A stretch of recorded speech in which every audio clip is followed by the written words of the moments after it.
Good morning. So sorry for the delayed start. As you all know, we're in a little bit of no man's land with our internet, but it all too shall pass. I am Marilyn Dondero-Loop. I will be chairing the Committee of Senate Finance today. We will be hearing bills, and I think you all have the agenda probably, so we will ask for the roll to be called. Senator Buck, Senator Canizaro, Senator Neal, Senator Nguyen, Senator Stone, Senator Taylor, Senator Titus, and Chair Dondero-Loop. And I am here. Please mark those absent present as they arrive. We have some people out doing meetings and bill hearings, etc. So thank you very much. Just a reminder to please mute your cell phones or electronic devices. And please remember to state and spell your name as you testify. And if you have a business card, please hand that over to the committee secretary for their record keeping. Today we will be starting on the agenda in order. We may go out of order, but right now we're going to go in order.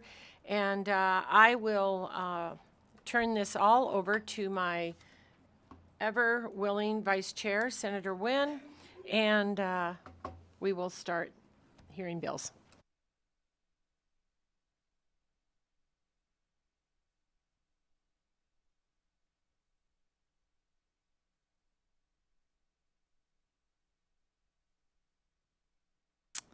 Good morning, everyone. I will now open the hearing on Senate Bill.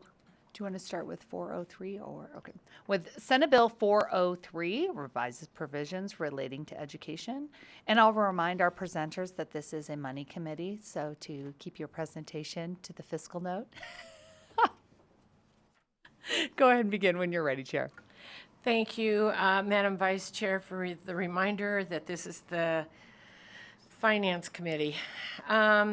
Good morning, and my name is Marilyn Dondero-Loop, and I represent Senate District 8 in Clark County, and I am honored to be presenting Senate Bill 403 for your consideration.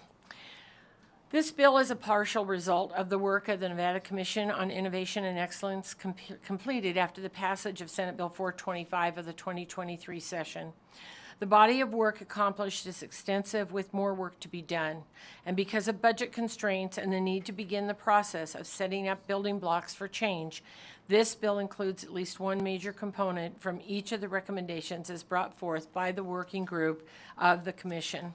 Senate Bill 403 seeks to hold schools and districts accountable for properly measuring their progress and success and aims to modernize Nevada's education system by enhancing career exploration opportunities and strengthening competency-based learning. Just as a little bit of background, we all know how important and how crucial it is to prepare students for the future. Nevada's economy is rapidly evolving with industries such as technology, advanced manufacturing, and healthcare, requiring a workforce with specialized skills and adaptable learning experiences. However, our current education system is still largely based on a traditional model that prioritizes seat time over the mastery of skills. The approach does not always accommodate students' diverse learning styles or career aspirations, nor does it fully align with the demands of the 21st century of economy. Before I go over some of the bill's summary, I'm going to ask if we can include our national experts from the National Center on Education and Economy that might be joining us from Zoom. If we have the connection. Oh, good morning. So I would like to introduce Nathan Driscoll and Janice Case, who have been our experts in leading this particular project and commission. And so I will let them do that, and then we will talk further. So good morning, Mr. Driscoll and Ms. Case, and if you would like to keep your remarks short as we are running late and of course without some internet, so we hope we keep you. Thank you for joining us. Good morning, Chair Dondero Loop and members of the committee. For the record, I'm Nathan Driscoll, Chief Policy Officer at the National Center, and I'm a policy consultant who has staffed and facilitated the commission and can discuss the rationale for its recommendations and why they represent a long-term investment in the state's future economic growth. Also joined by my colleague Janice Case, a career educator who is available to answer any questions about how these recommendations are responsive to the needs of Nevada educators and communities. I'm here today to affirm that all of SB 403's recommendations are evidence-based and derived from the Commission's study of how leading and innovative states are fostering career and life readiness in youth. SB 403 appropriates funding for educators and school leaders' professional learning to be effective in competency-based learning environments, drawing on research that shows that the quality of professional learning and the capacity and consistency of school leadership are highly effective levers for improving teacher morale and retention. In other words, investing in high-quality professional learning is investing in educator retention. It also incentivizes businesses to participate in work-based learning and contribute CTE instructors, a common and crucial practice in many states, drawing on research showing that work-based learning programs make learning feel more relevant and combat truancy and disengagement in students. And these investments represent a strong potential to reduce truancy and give students the skills they need to thrive in modern workplaces. And then lastly, 403 reauthorizes the commission to develop future-ready metrics so that Nevada's families, taxpayers, educators, and policymakers continue to have faith that the system is successfully in preparing students. It's about ensuring that the system is accountable to taxpayers for the things that matter most and would position the state alongside other leading states like Indiana and Utah that have supplemented their accountability systems with more future-forward metrics. Again, in closing, just want to affirm that the policy shifts outlined here are evidence-based, built on leading-edge practice, and high-leverage investment with potential for significant returns for the state's long-term prosperity. Thank you for your time and for your interest in Nevada learners. Thank you so much. And with that, I just want to discuss the funding requests in the bill. They include $25,000 each year of the biennium for the commission and the subcommittee on metrics for meeting expenses to continue their work, $68,910 for a half-time, full-time employee each year of the biennium. And we will need an amendment to correct the first reprint because it listed it as a full-time. And $2,250,000 for contracts with qualified entities on professional development, competency-based learning programs, and developing additional recommendations by the commission. I would note that Senator Titus and myself both sit on this commission, and we have done a lot of hard work. I will not go over the entire rest of the bill because I know we're running late. But Senate Bill 403 represents a strategic effort to modernize Nevada's educational system, ensuring our students are well prepared for the future. At this time, unless Ms. Case has something that she would like to add, we will stand ready for questions. It looks like she is nodding that we are ready for questions.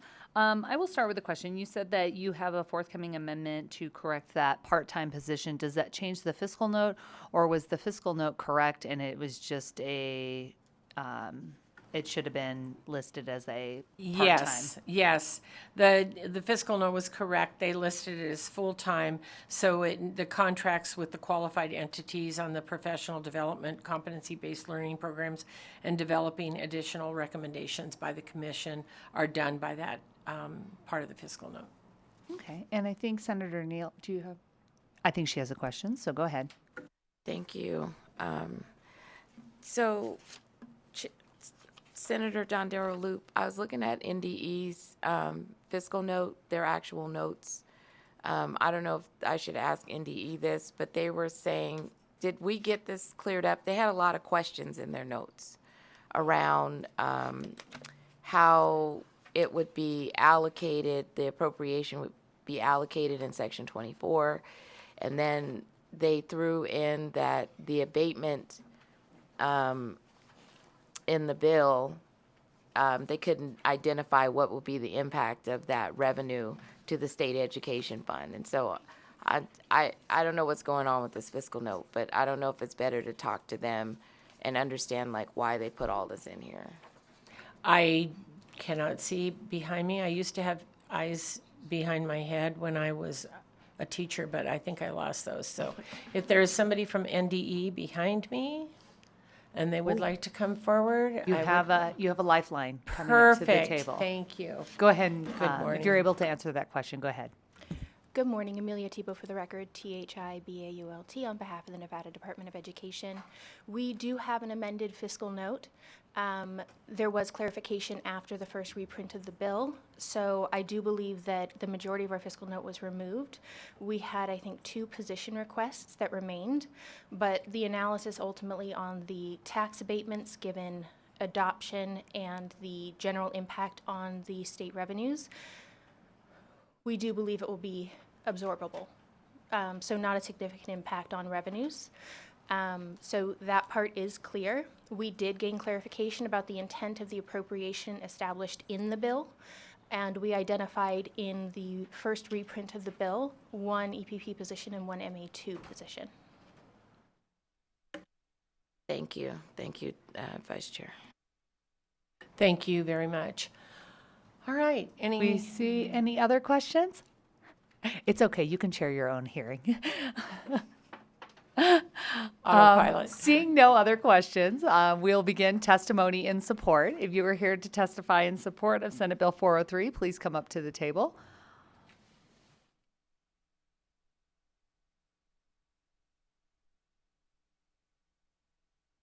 And when you get up to the table, please begin when you are ready. If you are in the overflow room, you will have to come over to this room, the main room, to testify. So if you are listening in the other room, please head over here and begin when you're ready. Good morning, Chair and Committee. My name is Nicole Flangus, Flangas, here on behalf of Tom Clark Solutions, the Nevada Association of School Boards, representing the trustees across the state. We appreciate the recommendations from the Commission, and we look forward to the progress of this bill. We appreciate all the recommendations. Thank you. Good morning, Madam Vice Chair, members of the committee. For the record, Alejandra Rodriguez, Nevada System of Higher Education, and she's in support of this bill. We'd like to urge your support as well. Thank you. Good morning, Chair. Wynn, Leonardo Benavides with UNLV, also in support here today. Thank you. Susan Kima, Madam Chair, members of the committee, Executive Director for the Nevada Association of School Superintendents. We represent all 17 public school districts. The CIEE has been meeting for months to learn about how to best move Nevada forward toward a learner-centered, future-ready education system and made a number of detailed recommendations. While this bill addresses a few of them, NAST desires that the work of this commission continue into the future so that districts and schools have the conditions necessary to personalize learning for each student. The Subcommittee on Metrics, which does already exist on the CEE, must align its work with the overhaul of the NSPF, which we understand is provision in the executive budget. These 2 endeavors must take place concurrently and ideally should be the same process. I'd just like to add that after the recession, the legislative sessions, you have done great work in looking at bringing in diversity into our business and industry here in Nevada. This bill would do the same thing for education. Thank you. Michael Flores on behalf of the University of Nevada, Reno, ditto. Brad Keating, Clark County School District, ditto squared. Good morning, Madam Vice Chair, members of the committee. For the record, Trevor Parrish with the Vegas Chamber. The Chamber's in support from the fiscal perspective, and we thank the bill sponsor for bringing this forward. Thank you. Good morning, Madam Chair. For the record, Mindy Elliott with Flint Judici Government Affairs, today representing Truckee Meadows Community College. And for all the reasons that you've heard, we are in strong support of this bill and thank the bill sponsor. Thank you. I don't see anyone else here in Carson City. I did see a line to Las Vegas. If there is anyone to testify in support of Senate Bill 403, please come up to the table. Seeing no one, if we can go to the phone lines for testimony in support, we can do so at this time. Thank you. If you would like to testify in support of SB 403, please press star 9 to take your place in the queue.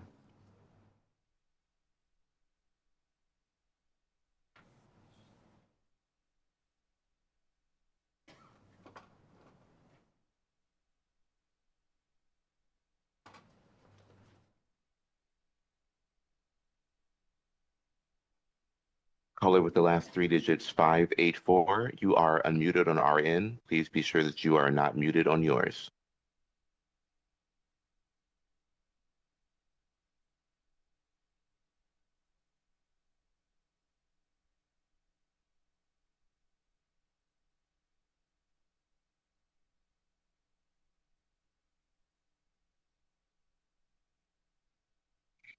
Once more, caller with the last 3 digits 584, you are unmuted on our end. The caller is no longer with us. I will move on. Excuse me. If you would like to testify in support of SB 403, please press star 9 to take your place in the queue.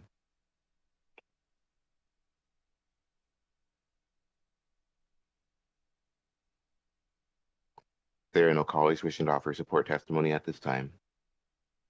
Thank you. And if we can go to opposition testimony. If you're here to testify in opposition, seeing no one here in Carson City or in Las Vegas, if we can go to the phone lines for any opposition testimony. Thank you. If you would like to testify in opposition to SB 403, please press star 9 to take your place in the queue.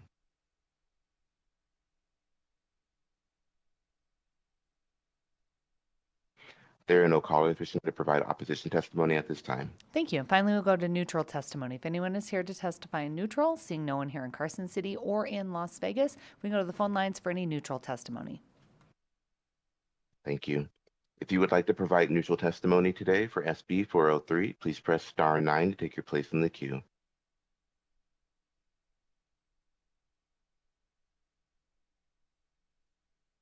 There are no callers wishing to provide neutral testimony at this time. Thank you. And with that, do you have any closing comments? Seeing none, we're waving those off. We'll close the hearing on Senate Bill 403 and open up the Senate hearing on Senate Bill 257. Invite our chair back up to the table. I believe she has a co-presenter. And go ahead and begin when you're ready.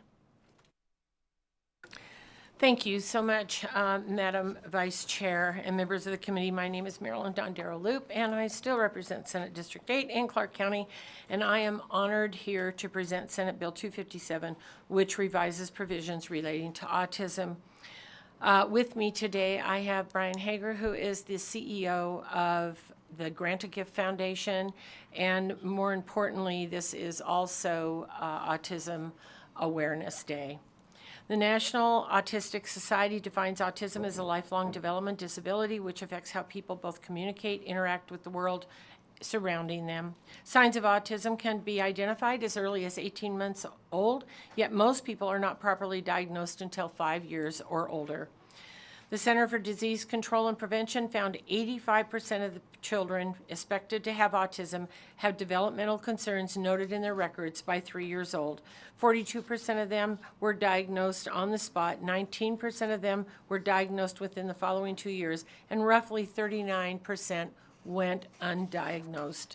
Sometimes diagnoses are delayed because of difficulty in identifying the symptoms or escaping stigma and gathering the courage to take the first step to seek guidance. Other times, diagnoses are delayed due to geographic location and the lack of the access to specialty providers authorized to conduct autism assessments. I will just briefly walk through the bill so that you understand where we are going with this. Section 1 defines the term of provider of health care. Section 2 provides the applicability of that definition. Section 3 removes the requirements. The statewide standard includes a specific protocol, a standardized assessment instrument, and an evaluation. And Section 4 makes similar revisions relating to early intervention services provided by the Aging and Disability Division of the Department of Health and Human Services. Section 4 replaces references to an evaluation of a child who has autism spectrum disorder by the division with references to an assessment of such a child and Second is authorizes any healthcare provider acting within their scope of practice to conduct such an assessment in addition to early and periodic developmental screening. Sections 5 through 10 remove requirements that for certain plans of health insurance coverage to be required, specified healthcare providers make a diagnosis developmental treatment plan and provide care. Instead, sections 5 through 10 require certain plans of health insurance to cover such diagnosis and treatment if the diagnosis, development of the treatment plan, and treatment are performed by any provider of healthcare acting within his or her scope. I have Mr. Hager, as I mentioned, here to answer any questions, and I know that I believe I also, Ms. Weeks is in the audience if we have additional questions. And with that, we'll stand for questions. Thank you. I appreciate the presentation. Does anyone have any questions? Seeing no questions, it's all fully baked. We're all ready to go. At this point, I will ask you to step back, and we will go ahead and take testimony. Vice Chair, could I allow Mr. Hager, since we're on Autism Day, to have about 2 seconds and just at least give us a quick couple sentences? Of course. Go ahead, Brian, when you're ready. Thank you, Senator. Thank you, Senate Finance Committee members. Name is Brian Hager, Hager, President and CEO of Grant a Gift Autism Foundation, Ackerman Center.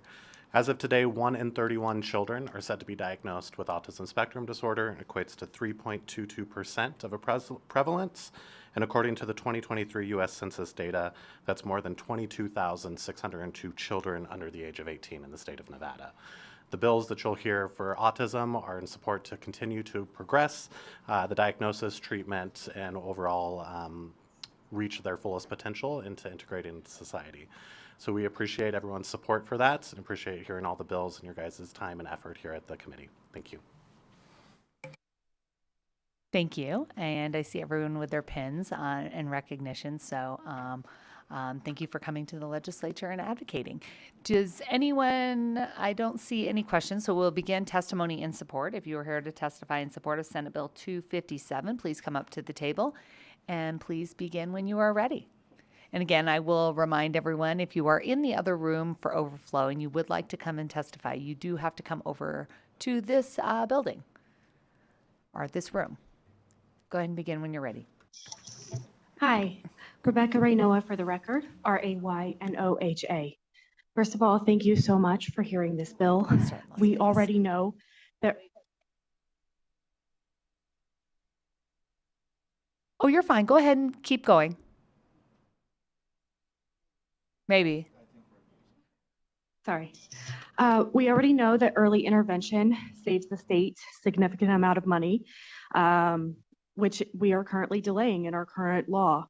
Nationwide, as mentioned earlier, we are at 1 in 31, but the state is at 1 in 58. We're denying thousands of children access to early intervention, which we know will save us in the long run. As of opening my practice, I receive about 5 referrals from doctors with notes of refer and treat. My question is, why aren't they? These are kids that are likely to cost the state more down the road. My most recent clients, age 5 and 6, both remain nonverbal, presented with toe walking, head banging, aggression, and sensory fixations. They were on Dr. Gaspar's list for well over a year. When calling the doctor's office, we were told they don't diagnose. This is what we've been told multiple times from pediatricians, who it is well within their scope to diagnose. This is a problem with our current legislation. I noticed the Nevada Psychological Association opposed this bill. My son has been comprehensively evaluated by 3 different state licensed psychologists, all of which gave him different diagnoses. So I think it's rich to tell me that only psychologists can give an accurate diagnosis. In the end, it didn't matter because early intervention helped him talk. What you do today will affect thousands of children. Dr. Gaspar and Dr. Beasley advocated for these bills because they are overwhelmed with their wait lists. Please do the right thing, listen to the doctors that are in the trenches, and support this bill. Respectfully, thank you.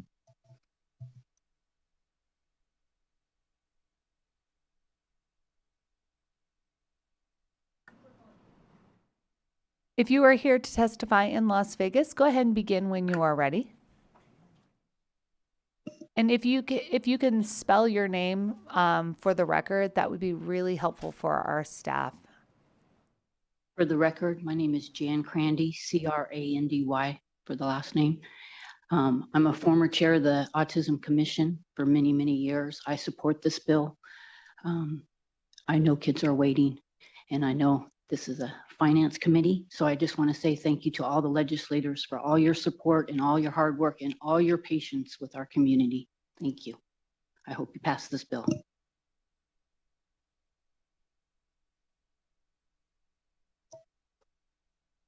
Good morning, Vice Chair and members of the committee. My name is Julie Ostrovsky, Ostrovsky. I strongly support this bill. We have talented doctors in our state, and if they're interacting with a child and identify autism, let's get services to those kids right away. Thank you.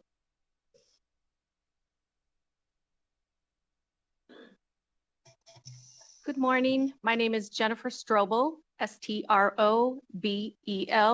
I am a parent of a 26-year-old on the autism spectrum. I am also the executive director of FEAT, Families for Effective Autism Treatment, here in Las Vegas. Personally and professionally, we support this bill 100%. Thank you, everyone, for all your hard work and support of our community. Good morning, Vice Chair and members of the committee. I'm Michelle Scott Lewing, MICHELLESCOTT-LEWING.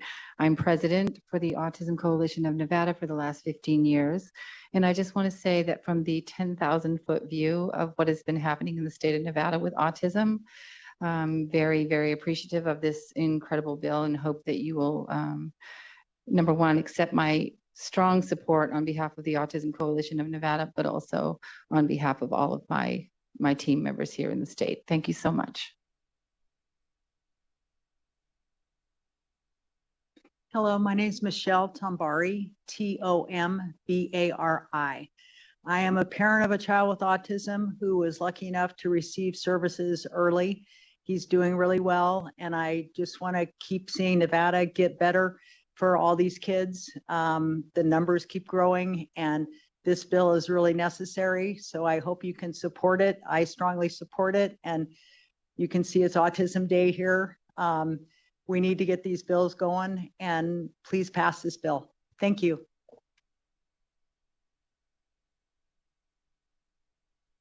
Good morning, Senate Chair, members of the Finance Committee, Eric Lovas for the record, ERIKLOVAAS.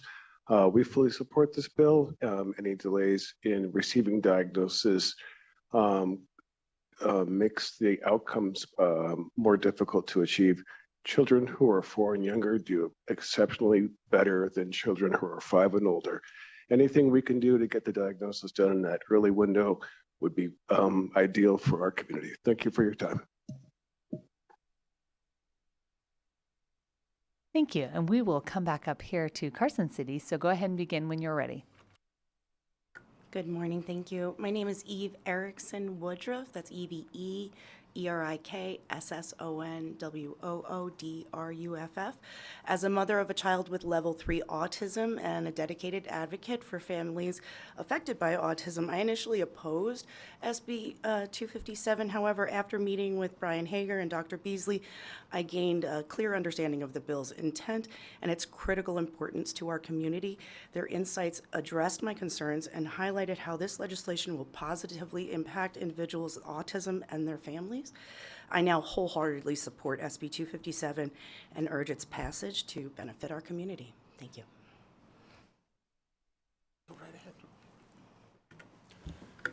Good morning, Madam Vice Chair, members of the committee. Stephen Cohen for the record. Ditto, thank you, and I yield. And with your indulgence, if I may, thank the member who can directly relate to the issue.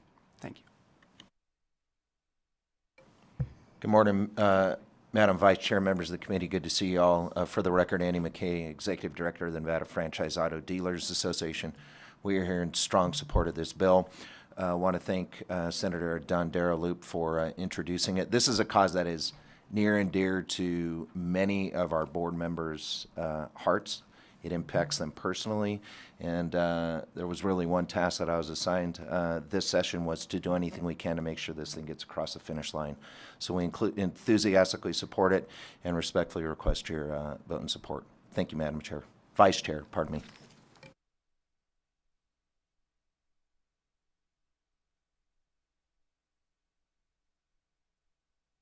I'll be extremely fast. My name is Catherine Nielsen, Nielsen, Executive Director of the Nevada Governor's Council on Developmental Disabilities.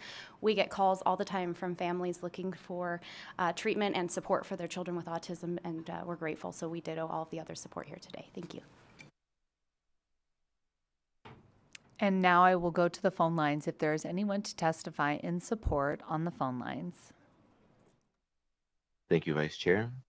If you would like to testify in support of SB 257, please press star 9 to take your place in the queue.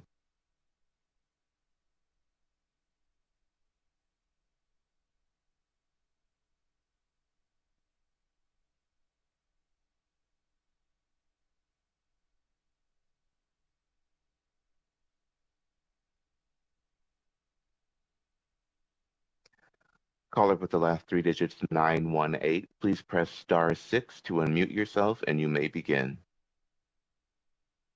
Good morning, everyone. This is Leanne McAllister, McAllister. I am the Executive Director of the Nevada chapter of the American Academy of Pediatrics, continuing our organization's strong support of SB 257 when it comes to a return on investment for Nevada's dollars. This is a very strong investment in children early in their diagnosis, and it will make an impact for their entire lives. Even when dollars are short, given the prevalence of autism in our community, and this is where the money really needs to be invested. And we thank your serious consideration of this bill. Thank you. There are no other callers wishing to provide support testimony at this time. Thank you. Next, we will move into opposition testimony. If anyone is here to testify in opposition, please come up to the table and begin when you're ready.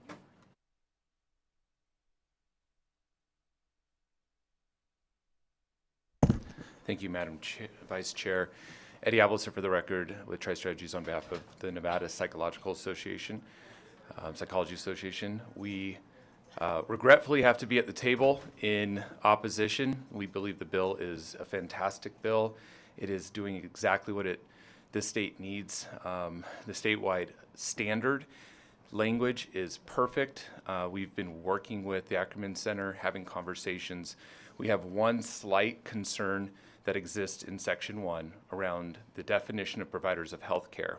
Keeping it providers of health care without stipulating the provider acting within their set-aside scope and ability to diagnose and supervise in this area, we believe could open up unintended consequences, overdiagnosis, unintended diagnoses, create situations at the Aging and Disability Services Division with the IDD waiver and opening up potentially long wait lists because of overdiagnosis from providers that shouldn't be diagnosing.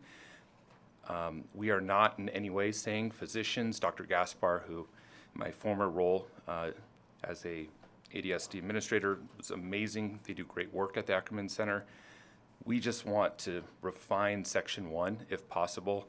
Like I said, we've sent over, and I know the internet was down, the Nevada Psychology Association tried to send over a suggestion. I don't know if that got through yet yesterday, but we're certainly hoping we can tinker with that provider of healthcare definition a little bit, just so that we narrow in on the appropriate folks diagnosing and supervising in the realm of autism spectrum disorder. Thank you.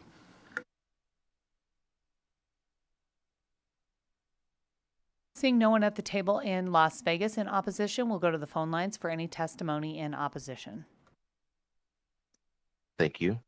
If you would like to offer testimony in opposition for SB 257, please press star 9 to take your place in the queue.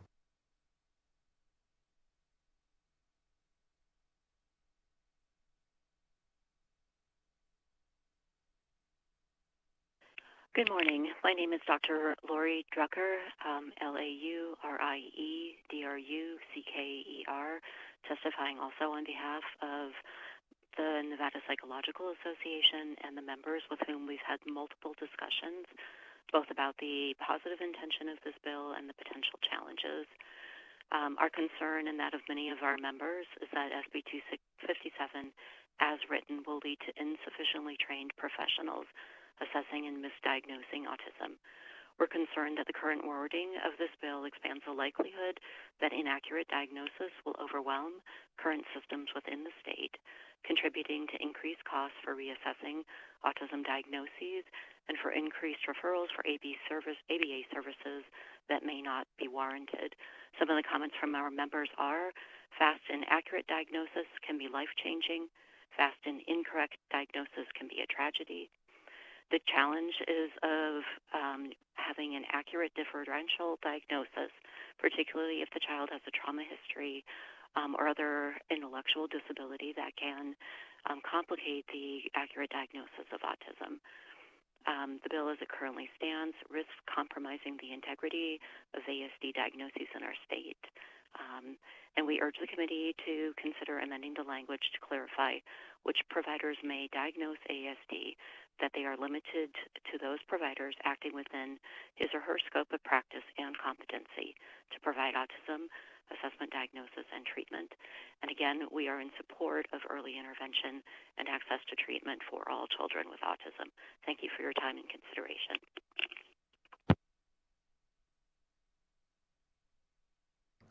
Do we have any other callers in opposition? Yes, Vice Chair, one moment.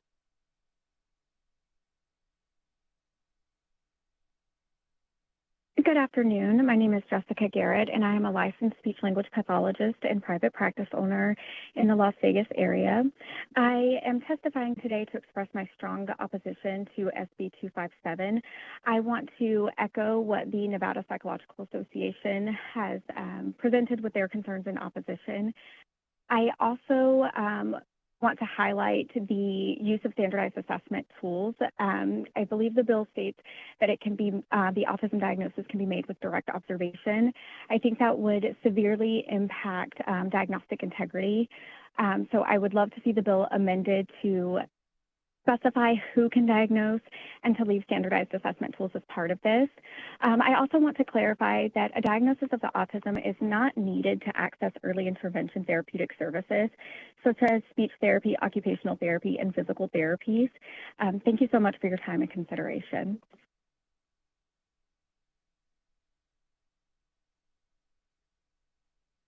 There are no other callers to provide opposition testimony at this time.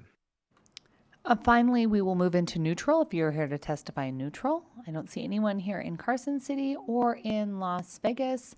Do we have anyone on the phone line to testify in neutral? Thank you. If you would like to testify in the neutral position for SB 257, please press star 9 to take your place in the queue.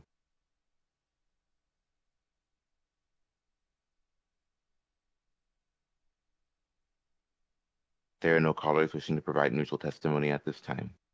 Thank you. We're going to come back into the building, and I believe we have some people at the table that might have been in the overflow room. Are you here to testify in support, opposition, or neutral? I'm here to testify in support. Okay, go ahead and begin when you're ready. Make sure you state your name for the record. Can you state your name for the record? My name is spell Carla it? Hernandez, Karla Hernandez, and I'm here with my son, Victor. I'm here to testify in support as a parent of a neurodivergent child who first sought support from Nevada Early Intervention at 6 months of age, and Victor didn't actually receive a formal diagnosis until he was 6 years old, and that was after me making multiple inquiries to the school district and professionals. And as I would say a highly educated person with resources, we still struggle quite a bit to receive the resources that he needs. He's been on the wait list for ABA for over 12 months, and the costs are just pretty severe to our home budget. So yes, I'm definitely testifying in support. Thank you. Just say my name is Victor Pulido. Hi, my name is Victor. I'm in second grade and B5. Thank you, Victor. You did a great job testifying. Seeing no other testimony, do you have any closing remarks to make? Mrs. Loop?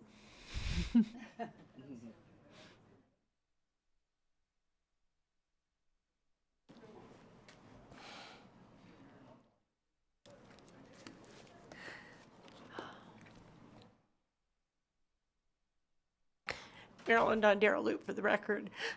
The reason that little guy touched me is because this morning I got a text message from Megan Rose Crandy, who I also taught when she was about that age. So these kids that get this particular help and diagnosis, if we were overdiagnosing, it would be amazing because we have kids who are waiting for this. So I appreciate your time today. I appreciate all of you listening to this testimony. I've taught thousands of kids, and these kids truly need our help. So thank you very much. Thank you, Chair. Going to make everyone tear up this morning. With that, we will close the hearing on Senate Bill 257, and I will give you an opportunity to come back here and resume your position. So we'll stand in a 1-minute recess until we can get ready for our next bill presentation.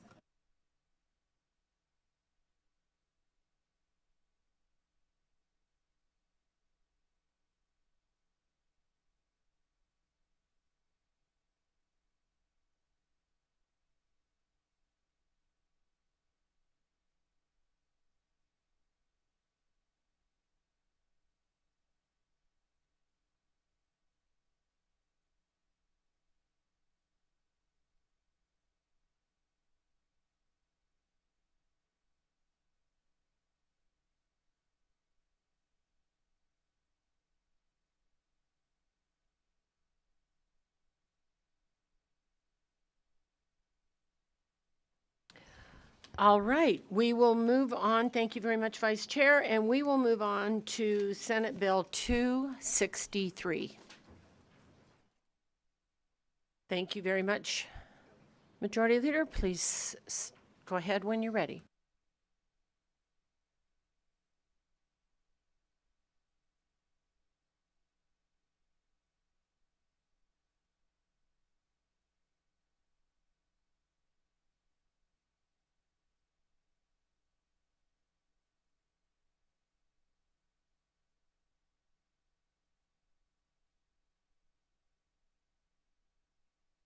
Thank you, Madam Chair and members of the committee. My name is Nicole Canizaro, and I represent Senate District 6 in the northwest portion of the Las Vegas Valley and serve as your Senate Majority Leader here in the Nevada Senate. And I'm here today to present to this committee Senate Bill 263, which makes various changes surrounding AI-generated child pornography. So a brief summary of the bill. Under current law, there are a number of criminal statutes that penalize the production, distribution, possession of child pornography. We are seeing in that space that there has been an uptick of images that are AI generated or AI altered is the more common version that you would see, an image of a child that has been AI altered. When it has been AI altered, it falls within an exception that sort of precludes criminal prosecution and liability. And so this bill, from a policy standpoint, seeks to add those types of images to the definitions contained in the statute. I won't go into too much more detail because this is not the policy committee. I'm obviously happy to answer any questions. That's about the most brief summary that I can give of what the bill is doing. But because of that, there was a fiscal note from the Department of Corrections related to the anticipation of additional criminal prosecutions that may occur under the language of the bill. We have since done some work, and you should have in front of you a proposed conceptual amendment to Senate Bill 263 that will adjust some of those fiscal notes, and I believe has brought that fiscal note down to about $400,000 over the biennium, which is a reduction from $1 million. And of course, that's sort of predicated on the idea that there would be a number of other new individuals that may be incarcerated as a result of this bill. The conceptual amendment that you should have in front of you does a couple of things. It preserves the ability of a court to impose fines as alternatives to incarceration for first offenses, and that is sort of consistent with some of the language in NRS 200.725, and it retains the minimum term of a 1 year for offenses under NRS 200.730, and so you will see those conceptual amendments in the language of the bill. Because of that, and because it sort of allows for that lower minimum end sentence potentially to be imposed by a court, and also then allows for alternatives from the bill as originally written, which would not have allowed for the imposition of the fines. That has reduced the fiscal note. We did also provide to the committee, I believe, a description of that fiscal effect and confirmation of that from the Department of Corrections. And so that is what the conceptual amendment does and what it relates to. And with that, Madam Chair, I would be happy to answer any questions that you or the committee may have on Senate Bill 263. Thank you very much, Majority Leader. Committee, does anyone have any questions on this particular bill? I don't see any. Thank you very much. All right, if you will step back, we will go to those in support of Senate Bill 263. If you would come forward here in Carson City, in Las Vegas, and on the phone lines, AVH, when you're ready. Thank you, Chair. If you would like to testify in support of SB 263, please press star 9 to take your place in the queue.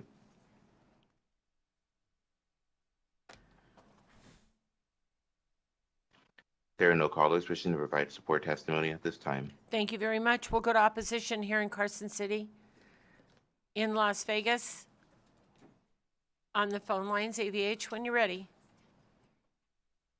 Thank you. If you would like to testify in opposition to SB 263, please press star 9 to take your place in the queue.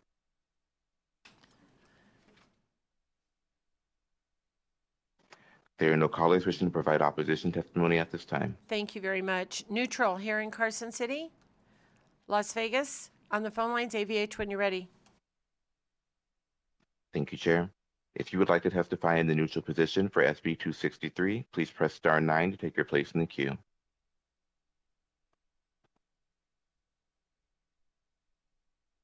There are no callers wishing to provide neutral testimony at this time.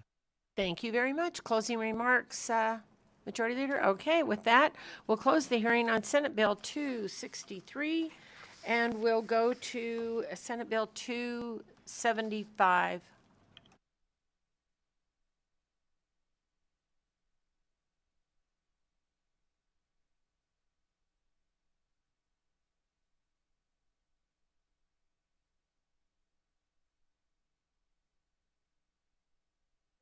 Thank you, Madam Chair and members of the committee. Again, my name is Nicole Canizaro. I proudly represent Senate District 6 in the northwest portion of the Las Vegas Valley and serve as your Senate Majority Leader here in the Senate.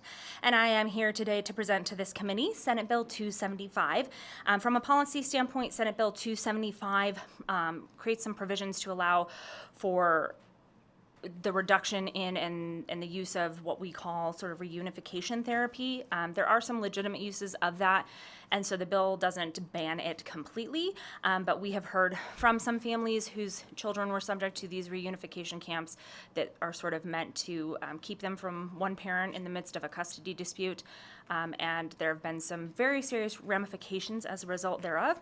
As part of this, we had incorporated in the bill training for court personnel and judges to be able to identify situations involving domestic violence or potential child abuse and potential sexual assault to make sure that they were aware of those sorts of situations when they presented them to the court. There was a fiscal note that had been generated from the administrative office of the courts.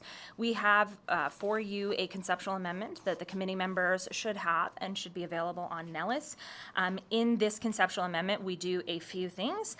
We add language in section 3.3 to clarify the types of proceedings that the bill does apply to. We needed to do some cleanup language in there that deals with proceedings under Chapter 432B. We added language in Section 5.1 regarding the findings required before a court issues an order that requires reunification treatment. Again, trying to make sure that there are checks and balances within the bill if a court is going to pursue and allow for reunification therapy to occur. And then we also added and clarified that the individuals subject to the training requirements in Section 7 apply to only certain individuals and allow for that to sort of be utilized by the administrative office of the courts to the extent they have that funding available to train the court staff, and clarify the individuals that would need to have that kind of training, because originally the bill as written sort of encompassed a wide variety of individuals involved in the court process, but really wanted to make sure that we were focusing on court personnel. With this conceptual amendment, we believe that they can incorporate that into ongoing training that currently exists. And with that, I believe in this conceptual amendment, the fiscal note from the administrative offices of the courts has been removed. And I believe Mr. McCormick, if the committee wants confirmation of that, is here in the room and can provide that confirmation for the committee. But with this conceptual amendment, we believe the fiscal notes have been removed on Senate Bill 275. And I would be happy to answer any questions or offer up Mr. McCormick to answer any questions that you or the committee members may have, Madam Chair. Thank you so much for that information. Members, we are having a few technical problems, and so printing is, if you don't have that, you can access it online. And so just a disclaimer here as we kind of go through this day. All right, any questions? All right, thank you very much for the information, and if you want to step back, we'll go to support testimony here in Carson City, Las Vegas, and on the phone lines, AVH, when you're ready. Thank you, Chair. If you would like to testify in support of SB 275, please press *9 to take your place in the queue.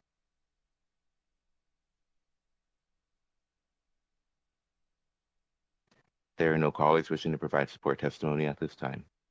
Thank you very much. We'll go to opposition here in Carson City, in Las Vegas, and on the phone lines, please.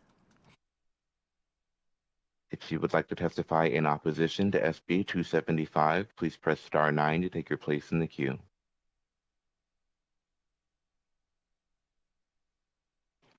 There are no callers wishing to provide opposition testimony at this time. Thank you very much, and we'll go to neutral here in Carson City. Good morning, Chair, members of the committee. John McCormick, Assistant Court Administrator of the Supreme Court, JOHN, MCC, ORMICK. Neutral on the policy, and I just wanted to confirm that with the conceptual amendment, the AOC is able to remove its fiscal note. Thank you. Thank you very much. And neutral in Las Vegas, and on the phone lines, please. Thank you. If you would like to testify in the neutral position for SB 275, please press *9 to take your place in the queue.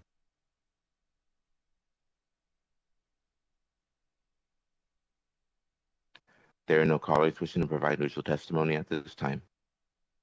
Thank you very much. All right, closing comments, Majority Leader? All righty. Then we will close the hearing on Senate Bill 275, and we will go to Senate Bill 435. And we will welcome back up the Majority Leader. Thank you very much.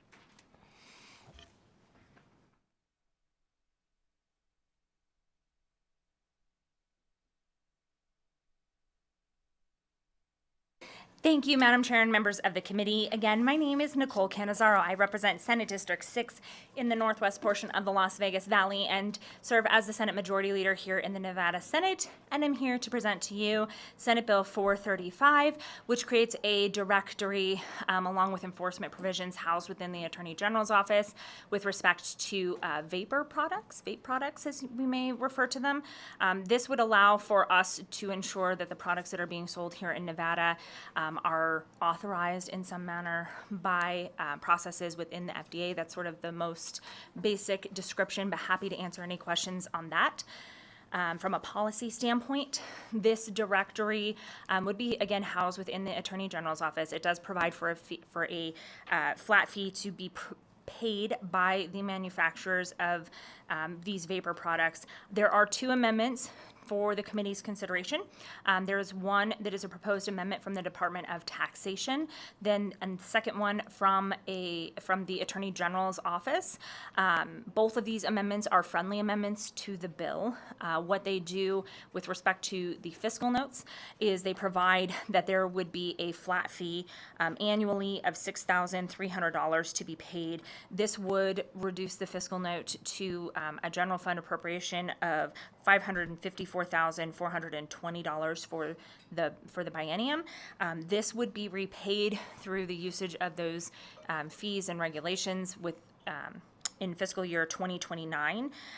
Tax and the Attorney General's office would do joint enforcement to ensure compliance with this from retail sellers and from the manufacturers.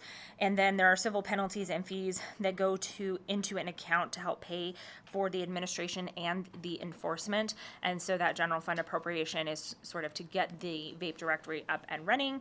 Again, that would eventually be repaid, not this biennium, but into the next. And then, of course, those fines and fees, the idea is that that would help to support the ongoing enforcement and regulation of these products within the Attorney General's office. And those 2 those 2 proposed amendments, rather, that were submitted to the committee accomplish this with respect to the fiscal note. And you should also have received, I think, another document that is a line item summary of what that fiscal note is. And so wanted to just make sure that I noted that for members of the committee. And then I'm happy to take any questions, Madam Chair, that you or the committee members may have on Senate Bill 435.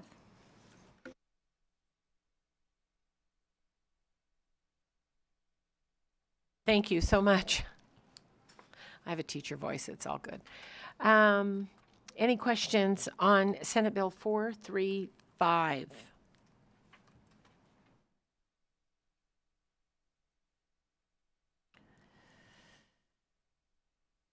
All right, seeing none, I'll ask you to step back, and we'll go to those in support of Senate Bill 435 here in Carson City.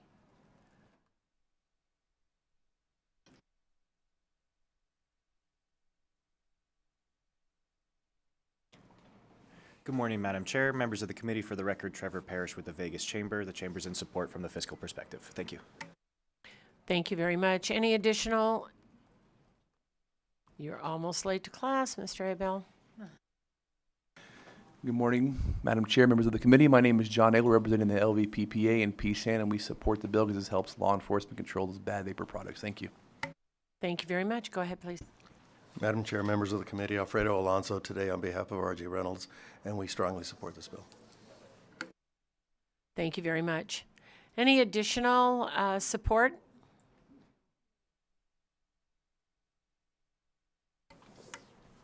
Morning, Madam Chair, members of the committee. My name is Joseph Guild, G-U-I-L-D.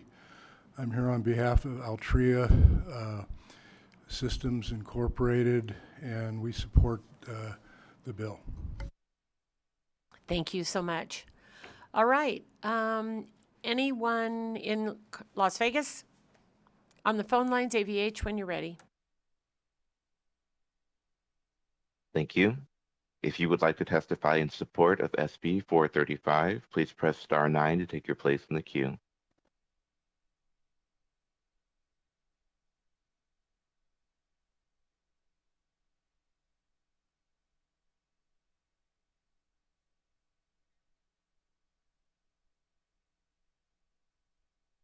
Good morning, Chair. My name is Pamela Del Porto, and I'm the Executive Director for Nevada Sheriffs and Chiefs Association, and we are in strong support of Senate Bill 435 from the fiscal perspective, and we appreciate the bill sponsor in moving this forward. Thank you. Thank you so much. Any additional callers, AVH? Yes, Chair, one moment.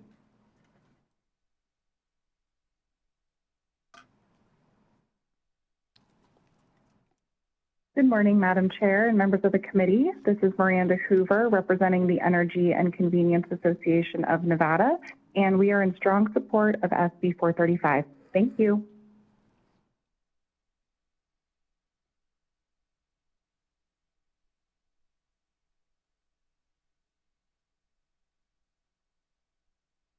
Any additional callers?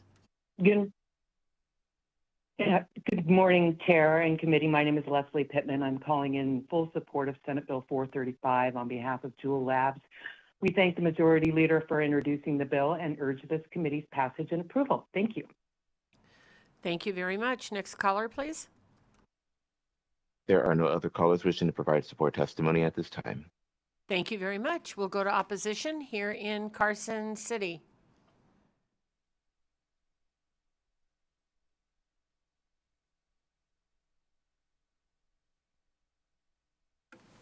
Hi, Chair Dondera Loop, Eddie Abelser for the record. On behalf of Philip Morris International, we appreciate the intent and the guidance of the bill. We think there's a lot of illicit products as well as Altria and Reynolds coming to this market.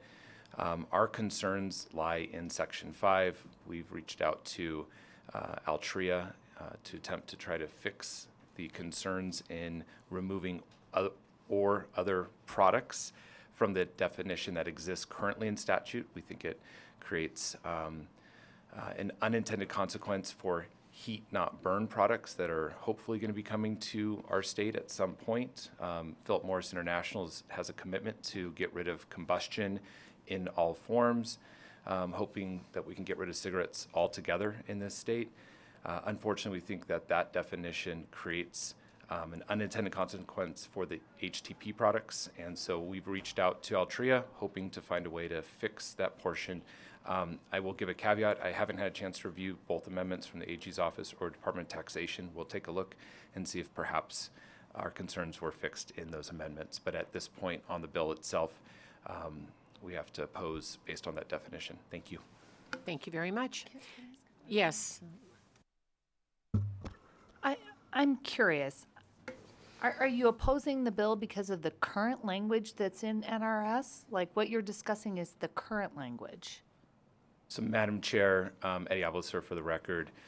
Senator, when the current language in NRS for vapor definition, as you read it, I don't have it in front of me, I'm sure you guys are looking, has or other products, and then removing that, the concern around heated tobacco products, which has not been fully idealized in our state in terms of what those products are, could be drawn in unintendedly. And so we're thinking vapor, it's its own definition, it fits its own category. What happens to the HTP products? Do they fit underneath the definition of vapor and cigarette? So you have one product underneath both. That's the concern based on that removal of that language. And so we were hoping to sit down with the sponsor Altria to figure out how to fix that language. Well, I think the sponsor is the majority leader, but thank you.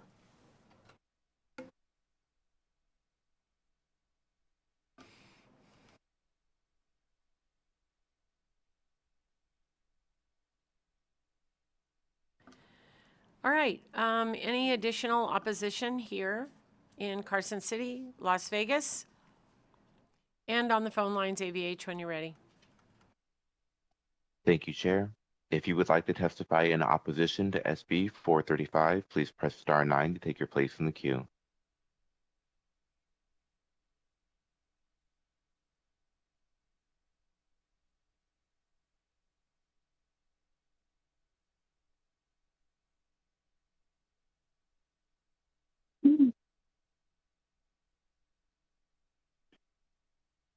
Good morning, Chair Dondera Loop and members of the committee. My name is Joanna Strother, Strother, and I am the Senior Director of Advocacy for the American Lung Association.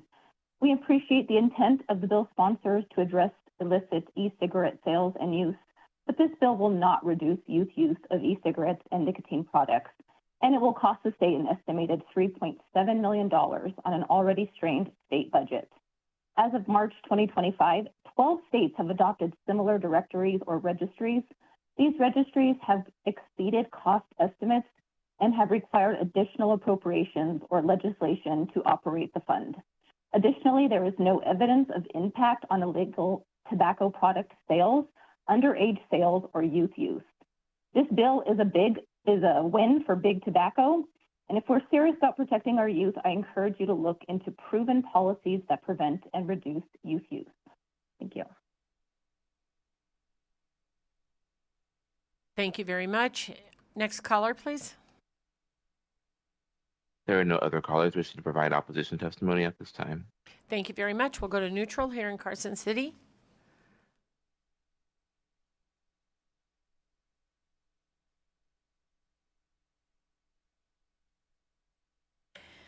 Good morning, Chief of Staff Teresa Benitez Thompson for Attorney General Ford. I'm just testifying we're neutral to the policy. We appreciate the amendment being accepted as friendly regarding the restoration of Section 19, which is the youth enforcement piece. You're going to see that in our conceptual amendment. We sent it this morning. I don't know if it's posted or if you have it in front of you, but that's the first part of the conceptual amendment. The second amendment, which is setting the fee, and as you see by our line-by-line fiscal, we believe that fee is going to cover the cost. And then the language that we provided in 3 on the repayment of the installment loan for the Dollars for General Fund to get the program up and running and get the staff started in creating the vapor directory, and then the fees start rolling in once they start that process, and then enforcement coming in. So if there's any questions on those numbers, don't hesitate to reach out and ask. We think we've got our arithmetic and our timeline right, but you know, everyone's working on 3 hours of sleep. So any questions? Thank you. Thank you very much. All right. Any neutral in Carson City, Las Vegas? And any neutral on the phone lines, AVH, when you're ready.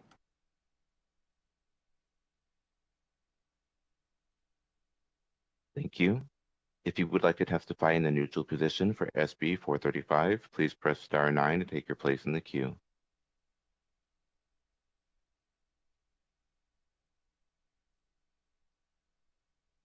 There are no callers wishing to provide neutral testimony at this time. Thank you very much. Closing comments, Majority Leader? Okay, thank you very much.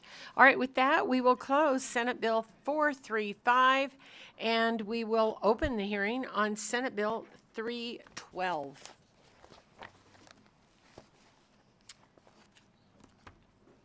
And when you are ready, please go ahead.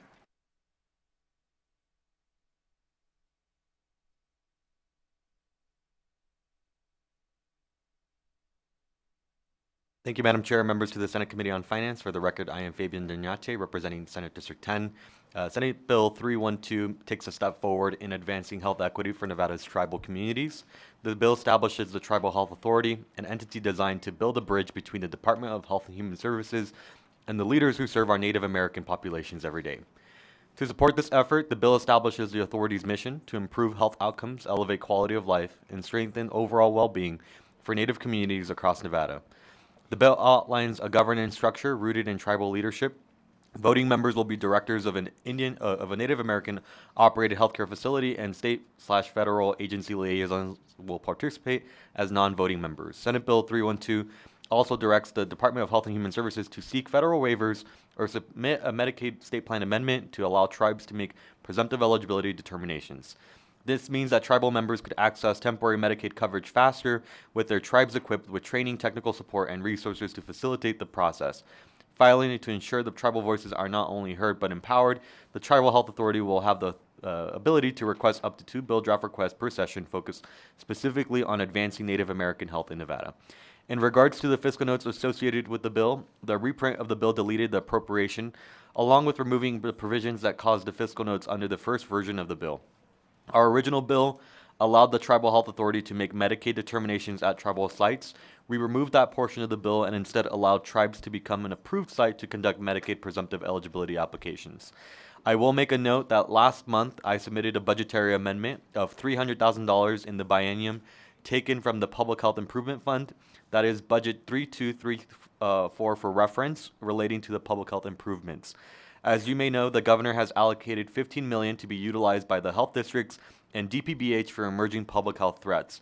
We left off tribes by accident in the last legislative session, and we hope to ameliorate that issue by allocating dollars from the governor's budgetary recommendation of $50 million to fund SB 312. If the Senate were to implement and consider these provisions, this budgetary amendment has the support of our tribal communities and our NACO members, and we expect to utilize those funds to hire an executive director and to start the authority in the biennium. Madam Chair, that concludes our remarks for today, and we're happy to answer any questions. Thank you very much. All right. Members, any questions on Senate Bill 312? Not seeing any. Did you have any comments you wanted to make before we go to the other portions? Thank you. Angie Wilson, Reno Sparks Tribal Health Center Director for the record. Thank you, Madam Chair and members of the committee. I just wanted to just note something here that, especially for the importance of this bill, that Nevada Senate Bill 312 marks a monumental step forward in addressing the healthcare challenges faced by our Nevada tribal communities. And by establishing the Tribal Health Authority Council, the legislation underscores the commitment to empowering our tribal nations to further strengthen tribal healthcare delivery systems amongst our tribal communities. For too long, our tribal communities have faced disparities in health services, access, and outcomes. And this bill is not just a piece of legislation, it really is a historic symbol of progress and partnership.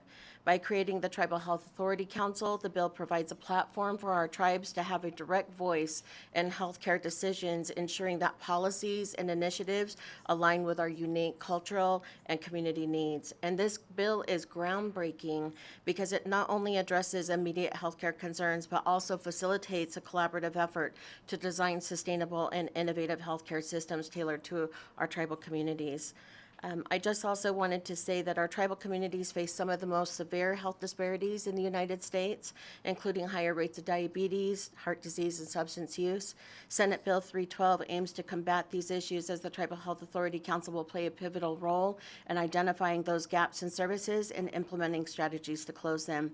This bill is particularly critical for Nevada, where many of our tribal communities are geographically isolated and lack of access to specialty care exists.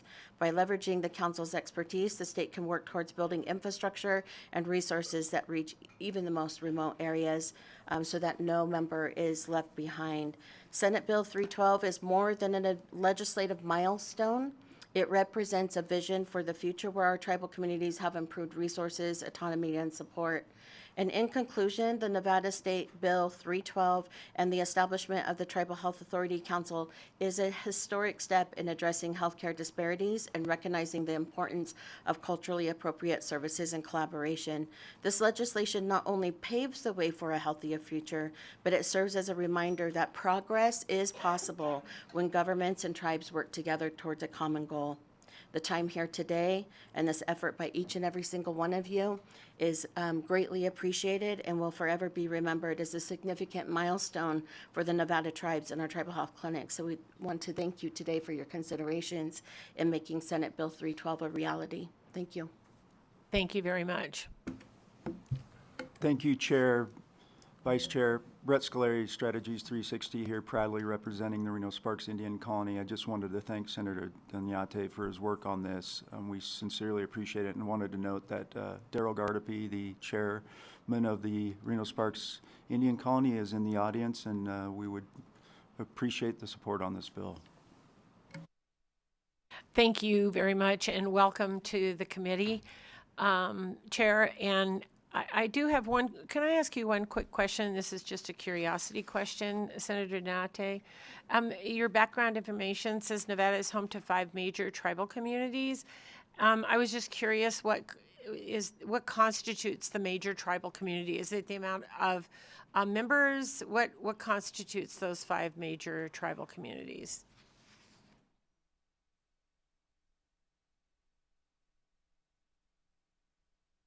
Angie Wilson, for the record. I'd like to just clarify that there are 28 tribal nations in the state of Nevada, and I think that's what this would represent, are the healthcare facilities that accommodate the 28 tribes. Okay, thank you very much.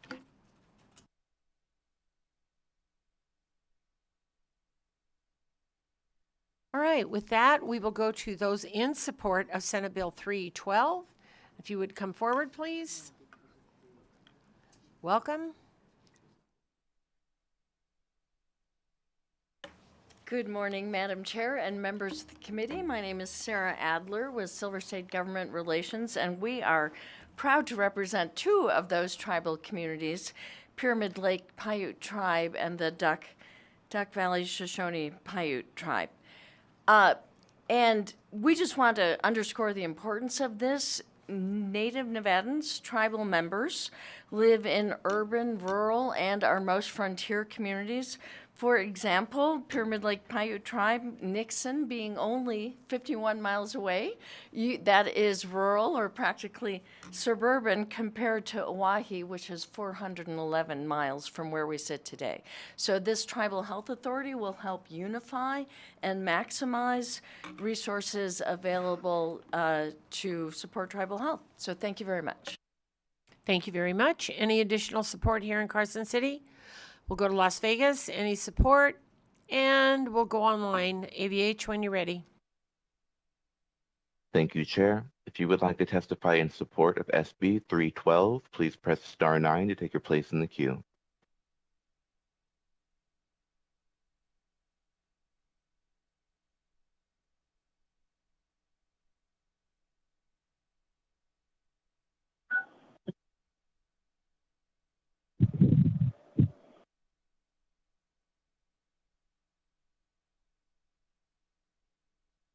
Call it with the last 3 digits, 828. You are unmuted and may begin. Good morning, Madam Chair and members of the committee. My name is Dr. Bruce Fong. I'm an osteopathic physician. My last name is spelled Foxtrot Oscar November Golf. I am representing the Nevada Osteopathic Medical Association, and we would like to, in our support of this bill, as we have a general policy, we'd like to see increasing access to health care for all Nevadans. And we proudly throw our support behind you and applaud your efforts. Thank you very much. Any additional callers in support? There are no other callers wishing to provide support testimony at this time. Thank you very much. We'll go to opposition here in Carson City, in Las Vegas, and on the phone lines, AVH, when you're ready. Thank you. If you would like to testify in opposition to SB 312, please press star 9 to take your place in the queue.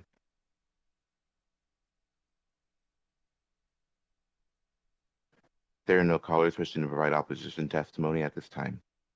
Thank you very much. And we'll go to neutral here in Carson City, Las Vegas, and on the phone lines, AVH, when you're ready. Thank you. If you would like to testify in the neutral position for SB 312, please press star 9 to take your place in the queue.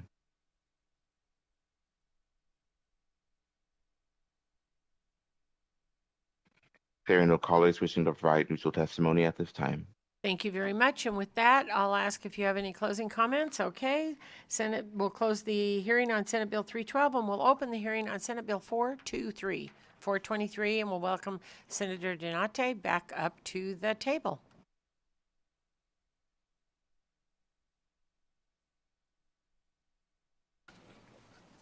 Thank you, Madam Chair. Fabian Donate for the record again. I'm here to proudly joined by Amy, who is NACO's Health and Human Services Manager. Senate Bill 423. During the last legislative interim, we convened health authority leadership from across the state to work on state public health infrastructure development. This included efforts to address the need for flexible, sustainable funding in the face of unprecedented federal cuts to critical public health programs. Federal cuts have been far-reaching, including impacts to public health laboratory capacity, immunizations, HIV prevention, and tobacco cessation programs, to name a few. Since March of this year, Nevada has lost nearly $100 million in federal grant funding for public health. While some of these funds may be restored through court action, the damage has been done. Critical staff have been laid off, and strategic development has halted both at the state and local level. Senate Bill 423 will not compensate the significant cuts and changes facing public health. But the investment in this bill will begin to insulate us from volatile funding shifts by enabling the development of local public health infrastructure across the state. Together with the UNR extension, NACO assessed the expertise, capacity, and level of implementation of the foundational public health services across Nevada's suburban, rural, and frontier counties. They found significant gaps and uneven implementation of foundational public health services due to limited staff and funding, not a lack of will or commitment. SB 423 is designed to help every Nevadan community meet that basic standard for public health. So what does SB 423 do? With the proposed amendment, which just made technical changes, it builds directly on last session's implementation of SB 118 with the focus on statewide sustainable-based funding for our public health infrastructure. It creates the account for public health, and it allocates a flexible ongoing funding to local, tribal, and state public health partners. It limits funding, of course, as to FPHS, and uses existing oversight bodies to ensure transparency and accountability. On the fiscal note, Senate Bill 423 proposes a $4.925 million investment beginning in the next biennium in 2027. This allows local communities to plan for sustainable funding and ensure the best use of funds. The funds that are allocated by the county would be $225,000 each in the biennium per biennium for each county, with dedicated funds for the Tribal Health Authority, as I just presented, and the state public health services. The funds will be administered through the Nevada's Division of Public Behavioral Health with no fiscal impact to the state. Really quickly on the mechanism of how this is funded. To fund this initiative, Senate Bill 423 uses the insurance premium tax. It's the fourth largest source of general fund revenue, and it's growing considering that the state is going to implement statewide managed care. It's a logical, sustainable choice to support the health of all Nevadans, and we thank you for your time, and we're happy to answer any questions from the committee. Thank you very much. Any questions for Senate Bill 423? Senator Canizaro, are you thinking? Senator Wynn? I appreciate that we need a sustainable and constant and reliable source to fund projects like this. But this is just making sure that it is funded in the general fund. Thank you for the question, Amy Hines-Sutherland, for the record. Yes, it is, but I would love to just give a little bit more context on that. So the insurance premium tax, fourth largest source of revenue to the general fund, has been growing since 2014. So in fiscal year 2014, $264 million were those collections. In 2015, when Medicaid managed care was implemented and expanded, the per member per month capitated payments that Medicaid pays to insurers, there's a 3.5% tax collected on that. So yes, confirmed, it is general fund, but it is the case that the insurance premium tax revenues have grown in large part because of the rising cost of healthcare. So the proposal before you is to fund foundational public health core governmental services with some of that revenue. I understand the policy, and I'm supportive of the policy. Supportive of a consistent form of thing. I don't want there to be any confusion that this is general funds. Yes. It is 100% general funds that we could use on any other generally funded program that we have in the state. So I don't want it to make it seem like we are diverting money that would normally go into the general fund. And we can make that decision, on a policy basis. But I know we've had several people that have come in here talking about how they have found ways to fund their bills by diverting general fund dollars, and that's kind of what this is. So this isn't like a unique new pot of money. This is like our existing pot of money. Correct. Okay. It is an existing pot of money. Thank you. Thank you. Thank you very much. Senator Neal? Thank you, Madam Chair. So just really quick, did you mention what the 5% of the 5%, because I'm reading the fiscal note from what is it, DPPH, it was saying the bill would allow 5% of the total amount awarded in the account to be retained by DPPH. to promote public health. What's that actual dollar amount?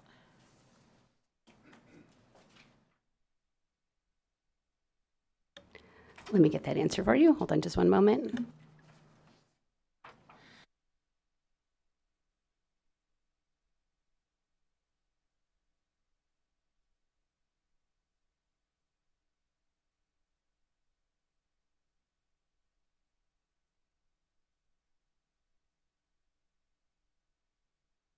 Amy Hines Sutherland for the record. So 5% of the 4.925 million, so 246,250. And I just did that on my calculator, so I just want to caveat that with, I can confirm with DPBH and get back to you, but I believe that is what the 5% would be. Thank you. Madam Chair, follow up. So on the insurance premium tax, because I kind of came in the middle, you are expecting to derive how much insurance premium tax in order to create this? Amy Hines Sutherland for the record. So beginning in fiscal July 2027, 4.925 million over the biennium. So the insurance premium tax that revenue source brings in is projected to bring in 2026, 700 million forecasted for fiscal year 27, 736 million forecasted. So it would be for each of those years that around 700 million is coming in, it would be 2.5 million of that. So when you made this, because you're saying the number based on the estimate, but did you go to the other column on how much is actually already in tax credits that comes off the sheets related to insurance premium tax credit? Because it is being applied in multiple other places. So just because you see 700 million and you're saying, well, we're only going to take like 4 million of it, that's probably not true. So Amy Hines Sutherland for the record, and I'm sorry, through you, Chair, to Senator Neal, thank you. So the numbers I just shared were the revenues coming in. So to your point, yes, there are the tax abatements. So for Economic Forum recent projections, 2025 forecast after all of the tax credits is 663 million for 2025, 707 million for 26, and 731 million for 27 after the tax abatements that are in current law. And those forecasts in the May forecast are forecasts, right? I mean, they may or may not come in at that number, but the credits are already always going to be on the sheet. And I guess what I'm trying to figure out is you can't have a fiscal note of zero and it's general fund money. So I don't get it. Amy Hines Sutherland for the record. And the reason is that when this was initially, I think it's because of the 2027 fiscal impact. But if we implement in 2027, because Section 4.2 outlines the process through which local health authorities apply to DPBH, and then DPBH allocates the funding, in order for us to be effective July 1 and to be able, July 1, 2027, and to be able to begin to make those investments, that planning process with local health authorities knowing that funding is sustainable, that needs to happen before those dollars can be effectively used. So this period allows that planning for the funding to start in 2027. So there is a fiscal impact, but it's not a fiscal impact to this budget. What would happen is it would get budgeted into the base budget for the following biennium. I just want to make sure, and Senator Dunyate, I understand your healthcare journey of trying to fund. I just don't believe that anyone in the future, if anybody's getting bright ideas on, hey, I'd like to fund my stuff with insurance premium tax, and it's not necessarily going to recycle and turn into this business impact, right? It's not this fountain of money that you should just be tagging it and associating with, I want to fund, all of these programs with insurance premium tax. Like, that is not the basis of that money. Amy Hines Sutherland for the record, and thank you, Senator Neal, for the comment. I agree, and I agree that it's precedent setting to an extent. We do have some examples of this, but not out of the insurance premium tax. For example, like cannabis for education. There are some other examples. However, I do understand 100% what you're saying, but I do want to emphasize that public health is uniquely tied to health insurance costs. So public health is a population health endeavor. So if we have foundational public health services across the state, we, in the long term, decrease the need and the strain on the healthcare system, and so presumably impact those healthcare costs.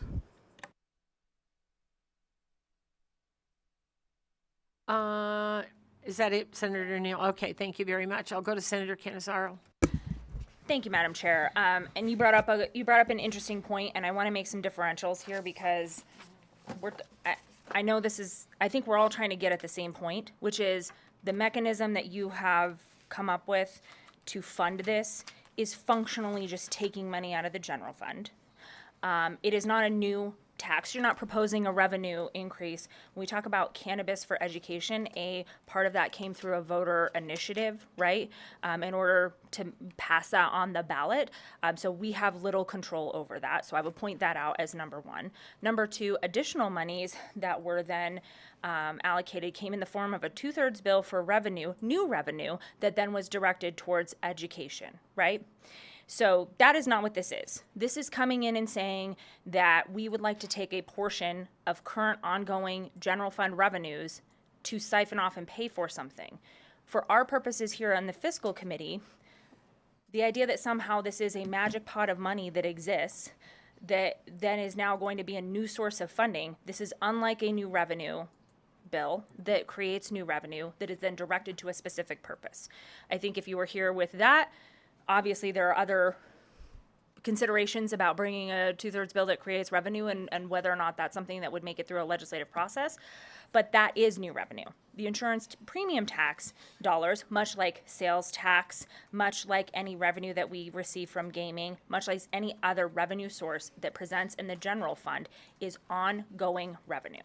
So I'm struggling to understand why we would now start to fund things by just carving out general fund dollars before it actually hits our revenues in the state versus a general fund appropriation versus asking for this to be included in the budget. That to me doesn't make any sense because if we were to approve this as a funding mechanism, this is, again, not money that like appeared out of somewhere. This is money that is accounted for. When we have sat here in these money committees and looked at what has been presented when the governor builds his budget, it's that first revenue number that then this would just not exist in. So we have to account for that.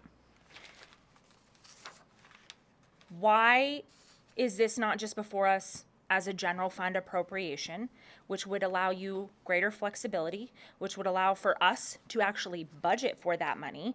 And why is this not just a request to add it into the state budget if you're concerned about it being one-time funds? Amy Hines Sutherland, thank you for the record. Thank you for the question. So two parts. So the first, in response to the first, it's not a request for an allocation because for the purposes of building governmental foundational public health services, one-shot funding will not do the trick. So we make totally different decisions about what kind of programs get built, especially in rural communities, when we know the funding's one shot. We don't want to break trust with our community. We wouldn't build a new program when we knew it was just for that, only guaranteed for that biennium. So it's actually better to get a much smaller amount of money sustainably than to get a larger one shot for what we're trying to build. And then I would say the second part, why not request it through the budget? The $15 million that was already approved or recommended for the continuation of the SB 118 funds, that went through the governor's recommended budget process, and that is helping. That per capita funding is absolutely helping. But this is a next step to that in that we need the base funding. We will continue to advocate for that through the state budgeting process. But I do want to outline that when this bill was first introduced, it was actually introduced as a $30 million investment. So this has come down significantly in recognition that 15 million per capita is still in the budget, but that we still need the base funding per county, also for tribal public health and for DPBH, in order to be able to do that foundational work. I guess where I struggle, Madam Chair, is that I still don't understand how it is that from a fiscal policy standpoint, it makes good sense for this committee to approve a bill that simply pulls money off of the sheets, general fund dollars. Like, these dollars are accounted for in the current budget that we have all put together into the 5 budget bills that exist in this building. This money is accounted for. And I understand this bill has been pushed out of biennium so that it doesn't affect this biennium. But assuming that we come here next biennium, that is money that is accounted for in the revenue sources. If that is how we are going to start funding things, any bill in this building could come before this money committee with we would like to take a portion of sales tax revenue. We would like to take a portion of gaming revenue. We would like to take a portion of fill in the blank revenue, and we'll just siphon it off ahead of time, and therefore it's not a general fund appropriation and somehow it makes magic sense. I get that it's tough when you have something that is considered one-shot money. To that end, though, we have done that, and you all have managed to put together programming based on that money. Specifically, the Senate bill from last session that funded the $15 million. So it's not impossible to do that. In as much as it concerns, and I will say this again, anything that exists here in this body, when we consider it as one-shot money, yes, that can be difficult, but the next legislature, because we cannot bind their hands, can come into this building and make a completely different decision, even if we were to approve this funding source. And so I'm trying to put together, from a fiscal policy standpoint, why it makes sense for us to now go down a road where we're just going to start approving siphoning off general fund dollars rather than coming up with new revenue sources or putting something into a budget that we assume we're going to continue to fund unless there's a justification not to. Amy Hines Sutherland for the record. Thank you, Senate Majority Leader, for those comments, and we will take that back, and we appreciate it. Thank you. Thank you very much. Additional questions? I believe Senator Neal has one. So just one final question. Did you guys not want to look at the provider tax? Was that not available? Is the amount not sufficient? What's happening? Thank you so much, Fabian Oñate, for the record. So that's an excellent suggestion. I will present that in the next one that we have, but it only accumulates 500,000 in every year. So it's only 1 million in the biennium. It's not nearly enough to the same capacity that we're talking in this proposal. So I can answer that more specifically in the next one.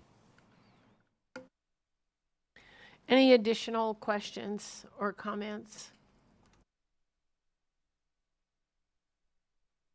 I would encourage you to look at the use of the provider tax. However, I don't think it qualifies directly under NRS for use for these services. So I think it would require a 2/3 bill change to be able to include public health.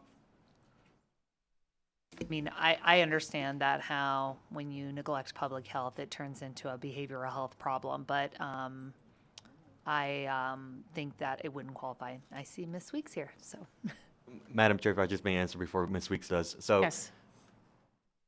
I think the point that the majority brought up is a sound argument, and I think whether it's the proposal that's in front of you or just switching it to a general fund allocation, I think any of it is, at this point, we would take whatever recommendation the committee has because the funding has already been lost, the layoffs have already occurred. And so whatever it takes to make the proposal sound, we are willing to make that change, even if it's a one-time allocation that is determined. Now, as far as the provider fee assessment, I know Ms. Weeks will talk about it more because that was a lot of it, as we know, the hospital assessment fee goes towards children's mental health. We have talked extensively as to how we can draw down more federal dollars for public health. I think that's more of a 2027 conversation, and that's hopefully that is where we can pull more federal dollars so that we can fund it sustainably. But perhaps Ms. Weeks has more comments. Stacy Weeks for the record, Nevada Medicaid. So there are 2 provider taxes that Nevada has in state law. One is voluntary. The hospitals, we did a survey of them. They voted to tax themselves. If there was to be a change to that, we probably would have to resurvey all of the hospitals to ensure that they agree again to the tax and the uses. But if they did, if you put in state law that a portion of no more than, let's say, $4 million a year would go to public health, yes, that could be possible. I would be concerned right now about the federal bill that is moving, because the federal bill puts a moratorium on all new provider taxes by state. So this would qualify it could qualify as a new provider tax, and we'd have to go through all the process with CMS. So I am concerned about any of that. There is the skilled nursing facility provider tax. That is a mandatory tax in state law. You could if you tied it to that, that would require also a statute change. But again, I think it would depend on if CMS thinks that's a new tax. It could just be a new use of the revenue, and that's what we would argue with CMS. But I would just say things are a little fluid right now at the federal level. Any additional questions, comments on this? Okay, thank you very much. If you'd like to step back, we'll go to those in support of Senate Bill 423. If you will come forward.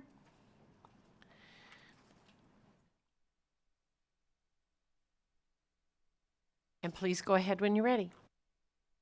Good morning, Chair Dondera Loop. For the record, my name is Joelle Gutman-Dodson with Northern Nevada Public Health, here today in strong support of SB 423. We believe this is a pivotal step towards strengthening Nevada's public health infrastructure.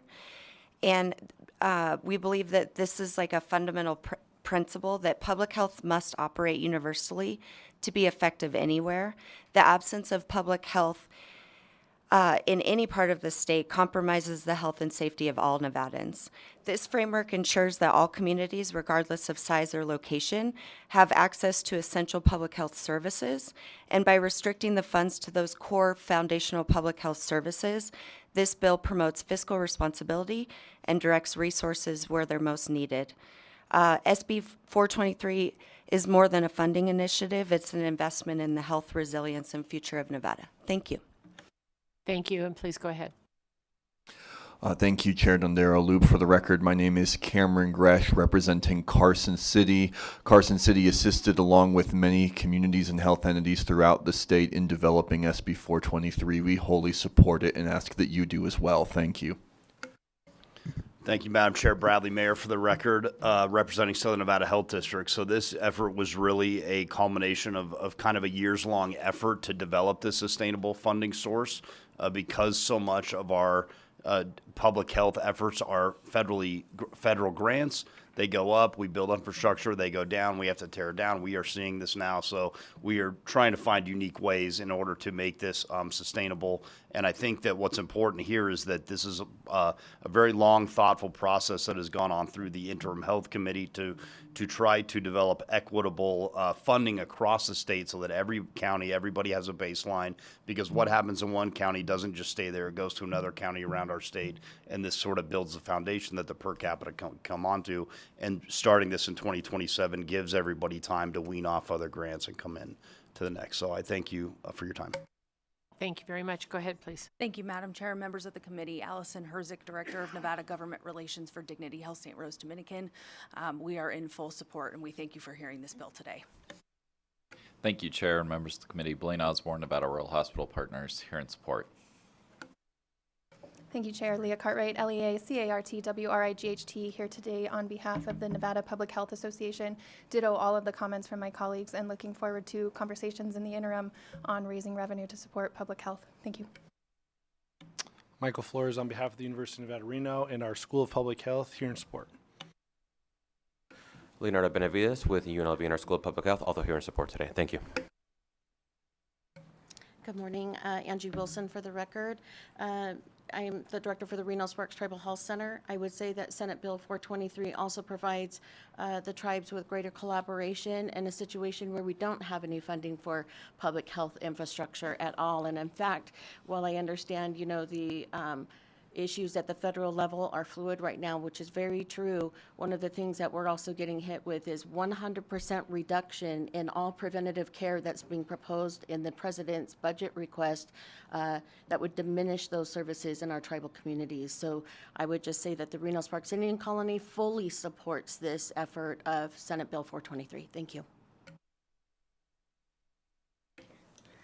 morning, Madam Chair, members of this committee. Anna Binder for the record, Binder. I am here as the Vice Chair of the Nevada Governor's Council on Developmental Disabilities, who is in full support of this bill. I'm also the Vice Chair of the Behavioral Health Policy Advisory Council, and although individually on that, what I have heard today, I am so thrilled to take back to our next meeting next week. This is just something so incredible for the tribal communities, and we've really been trying to do a lot more partnership with our rural subcommittee, so it's wonderful to see that they're getting their own council, so we don't, we'll always support, but it's nice to see that they'll get to have their own standing, and I look forward to seeing the future developments in those communities with this funding for this, so thank you guys. Thank you very much. It's good to see you in person, Ms. Binder. All righty, any additional support here in Carson City? Las Vegas, any support for Senate Bill 423? On the phone lines, AVH, when you're ready. Thank you, Chair. If you would like to offer testimony in support of SB 423, please press star 9 to take your place in the queue.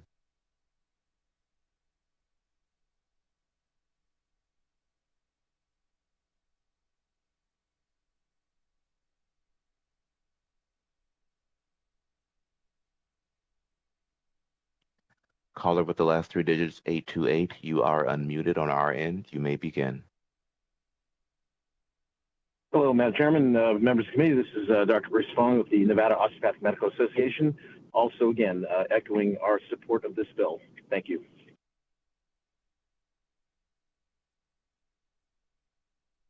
Next caller, please. There are no other callers wishing to provide support testimony at this time. Thank you very much. And we'll go to opposition here in Carson City, Las Vegas. And on the phone lines, please, AVH, when you're ready. Thank you. If you would like to offer testimony in opposition to SB 423, please press star 9 to take your place in the queue.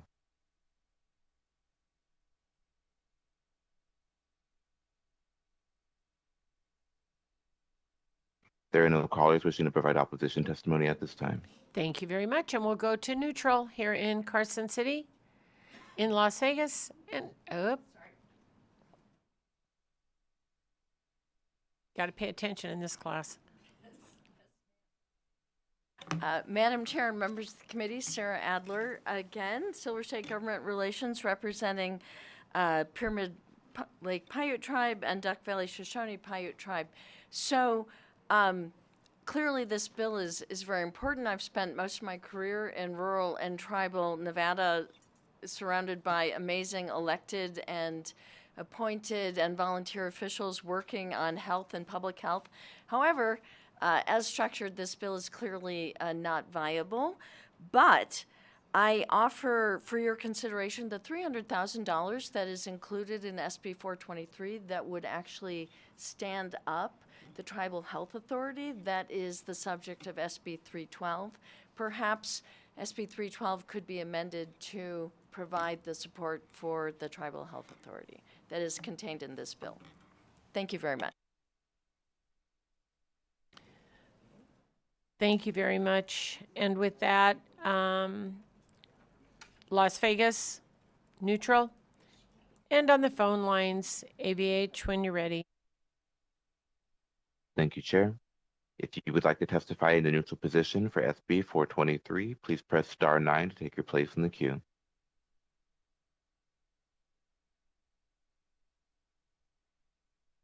There are no callers wishing to provide neutral testimony at this time.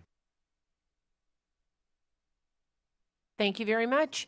Any closing remarks, Senator? Okay, with that, then we'll move on to Senate Bill 424.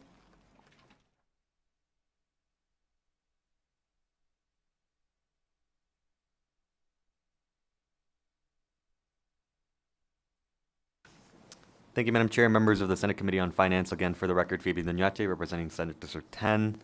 Senate Bill 424 establishes the account to improve emergency medical transportation and access within the State General Fund. This account will be funded through assessments imposed on private emergency medical transport providers, defined as providers not operated by federal, state, local, or tribal governments. The assessment, administered by the Division of Healthcare Financing and Policy, is calculated as the percentage of a provider's net revenue for the fiscal year.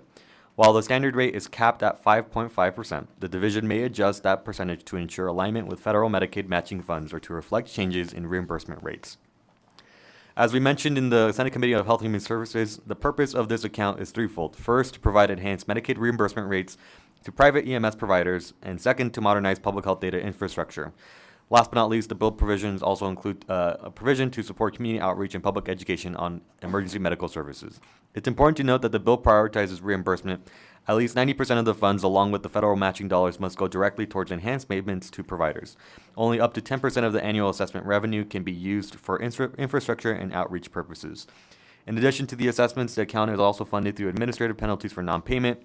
If a provider fails to pay within 30 days, the division may deduct the owed amount from their Medicaid reimbursements and to notify the licensing agency or to arrange a payment plan, and in severe cases, continued non-compliance may result in revocation of the provider's permit. We believe that SB 424 is a strategy to strengthen emergency medical response systems, particularly those serving Medicaid patients, while also inviting federal participation and reinforcing accountability for providers. We are replicating in this bill the success of the provider fee assessment that has already been implemented for our hospital systems and for SNF, as Ms. Weeks mentioned earlier, and utilizing the same model for our EMS providers. We understand that there is no fiscal attached to the bill. However, it does modulate dollars in how we allocate our state budget, and of course how we collect dollars through a federal match. And so we have an individual online if there are any specific questions on the provider assessment fee. And Madam Chair, we're happy to answer any questions. Thank you very much. And any questions from the committee? Senator Nguyen. Oh, I feel so, I'm sorry to take everyone on this committee kind of into the weeds, but we heard previously that there's potentially, there is currently a moratorium on any new provider taxes. She's hiding over there. No. There's currently a moratorium on it. You know, I've had the opportunity to kind of look through that federal bill, especially when it comes to this. Obviously, there's such a huge impact on our state budget should we lose some of those provider tax fees, as you can see. And I know you know, Senator Dunyate. But if that federal bill does pass, and we do pass this bill here today, we wouldn't be able to use those matching funds at all. We wouldn't be able to use those as matching funds. Is that correct? Thank you, Senator Nguyen. Fabian Dunyate for the record. I just want to provide the historical context before Ms. Weeks talks. Obviously, as all of us know, the federal government has been very fluid, whether it's through the budget cuts or what they're considering at the congressional level. We cannot control what happens at the federal level. I think all of us can understand that. We attempted to do this in 2023, and so it's been an ongoing effort that many of our EMS providers have tried to work on. And then we did, of course, work through the interim to ensure that everything was answered in terms of our questions. But of course, we've arrived to the situation, the reality today. And so I just wanted to provide a background that we've been working on this since 2023. Obviously, we couldn't predict what's happening federally, but maybe Ms. Weeks can provide more context. Madam Chair, Stacey Weeks for the record, Nevada Medicaid. Yes, right now there is a proposal to put a moratorium on future provider taxes. And what that means is we cannot draw down federal funds for that revenue if we were to use it for rate increases in Medicaid. So I think the question would be, what would that impact be on the rate increases that go into effect under this bill? We were just kind of talking earlier in the audience, my team and I, that maybe we make it contingent on federal approval to ensure that the state budget is not on the hook, so it protects the state and whatever happens going forward. Thank you. That kind of answers my question. I guess my big concern is I saw the way that this bill was particularly written, and if there is a moratorium, it seems like the rate increase would be just completely state funded at that point, and that would put us on the hook for what we thought we would be able to draw down from these federal funds. So as the bill currently stands, that's kind of the scenario. Chair, Committee Member Stacey Weeks, yes, that is our read this morning. So we would need some contingency language, I think, to avoid that situation. Thank you. And Madam Chair, Fabian Dunyate for the record, that would be a change that we would be amenable, of course, just given the federal situation. And thank you, Senator Nguyen, for bringing that up. Thank you very much. Any additional questions? All right, not seeing any. Thank you very much. Oh, Senator Wynn in for the, yeah. Do you have any idea of what that number would be if we didn't put that contingency language in and this just passed as is? What would we be on the hook for that, I guess, that state-funded increase? Chair, Committee Member Stacy Weeks for the record. I'd have to follow up, but I can tell you that the rate increase was going to more than double their current rate. So it's a significant rate increase, which is much needed, but I do not have with me, unfortunately, the full cost today. Okay, If I can thank get you that. so much. All right, one last call. Not seeing any, may step back. And we will go to those in support here in Carson City. If you would like to come forward to support, please go ahead when you're ready. Good morning, Madam Chairman, Chairwoman, members of the committee. My name is Adam Hines, ADAM, HEINZ, Chief Operating Officer for REMSA Health, and it's my pleasure to be here before you today to support SB 424 and on EMS Week. And so I'll be brief, but unlike our public EMS partners in the state that are eligible for funds like GEMT, private agencies such as REMSA Health, who's also a nonprofit organization in our community, who respond and transport over 30,000 patients each year, about 1/3 of our response and transports that are on Medicaid, are looking for innovative ways to bring federal dollars to our great state and cover the gap between what it costs to provide the service and what is reimbursed by Medicaid. And so with that, I just ask for your support for this bill. Thank you. Good morning, Madam Chair and the rest of the committee. My name is Damon Schilling. I am the Director of Government Relations for Intermountain Health. However, today I'm representing myself. Prior to this, I was a 22-year first responder, paramedic in Las Vegas, and I was the president of the Ambulance Association during last session. And as Senator Nyate said, we have been working on this for quite some time, and this provides a great opportunity for EMS providers who are amongst the lowest reimbursed in the healthcare industry to become whole and also reinvest back into the community. So a vote for this is a vote for your constituents. It's a vote for our community to have better access to EMS, better services, better equipment, and most of all, it takes care of our first responders. And I would like to conclude by saying happy EMS Week to all of the first responders out there. Thank you. Good morning, Madam Chair, members of the committee. For the record, Trevor Parrish with the Vegas Chamber. The Chamber dittos the comments from Mr. Schilling, as well as being in support from the fiscal perspective. Thank you so much. Good morning, Madam Chair, members of the committee. My name is Tom Clark. I'm here on behalf of MedX Air One. They are the ground provider, transport, and a big portion of rural Nevada, Elko, Winnemucca, Ely, and the like, backing up and supporting our public service providers out there that are the first responders as well. Very much in support of this bill. We think that if it can be implemented in the way that it's constructed, it will be a big benefit to the residents of the state of Nevada. Thank you, Madam Chair. Good morning, Madam Chair. John Oseguera with Strategies 360, OCE, GUERA, on behalf of Medic West Ambulance in full support. Madam Chair, members of the committee, Anna Binder individually, but again, as Vice Chair of the Behavioral Health Policy Advisory Council, we spent about the last 2 years going around our state, meeting with just about every behavioral health policy council. And this bill addresses the number one concern that they brought to us over the past 2 years.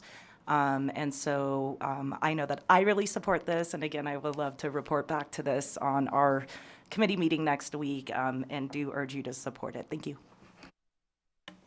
Good morning, Glenn Simpson, SIMPSON for the record, Senior Director with Community Ambulance. We fully support this bill as we are responsible for a lot of calls in Southern Nevada, and we don't get to dictate whether or not we respond, and we need to continue to provide that support to our community. So thank you. Thank you. All right. Any additional support here in Las Vegas? And thanks to all our first responders. And we'll go to Las Vegas. And if you are in support, please go ahead when you're ready.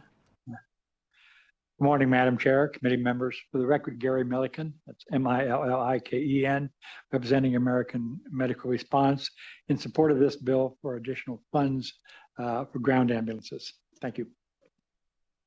Thank you very much. Seeing no more support in Las Vegas, we'll go to the phone lines. AVH, when you're ready. Thank you, Chair. If you would like to testify in support of SB 424, please press star 9 to take your place in the queue.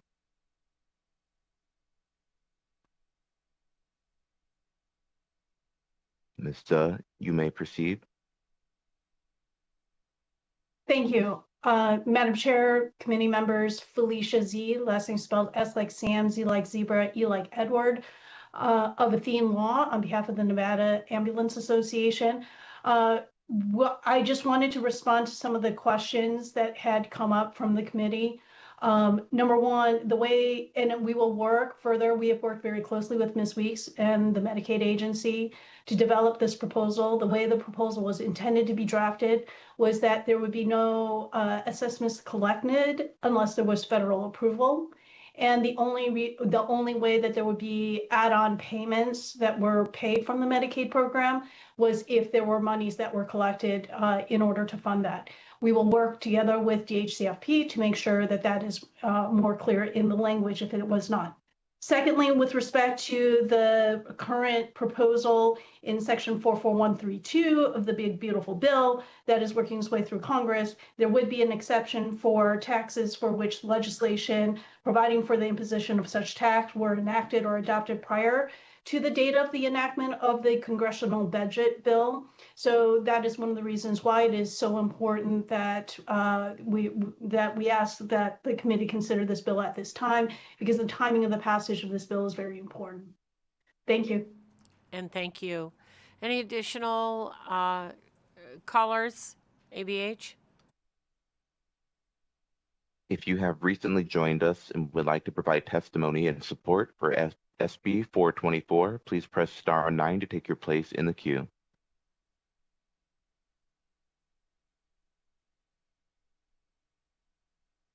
There are no other callers to provide support testimony at this time. Thank you very much. Anyone in opposition here in Carson City? In Las Vegas? And on the phone lines, please, AVH, when you're ready. Thank you. If you would like to testify in opposition to SB 424, please press star 9 to take your place in the queue.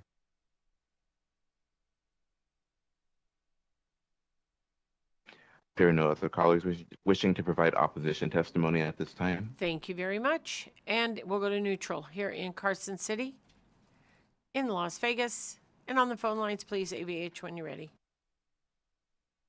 Thank you. If you would like to testify in the neutral position for SB 424, please press star 9 to take your place in the queue.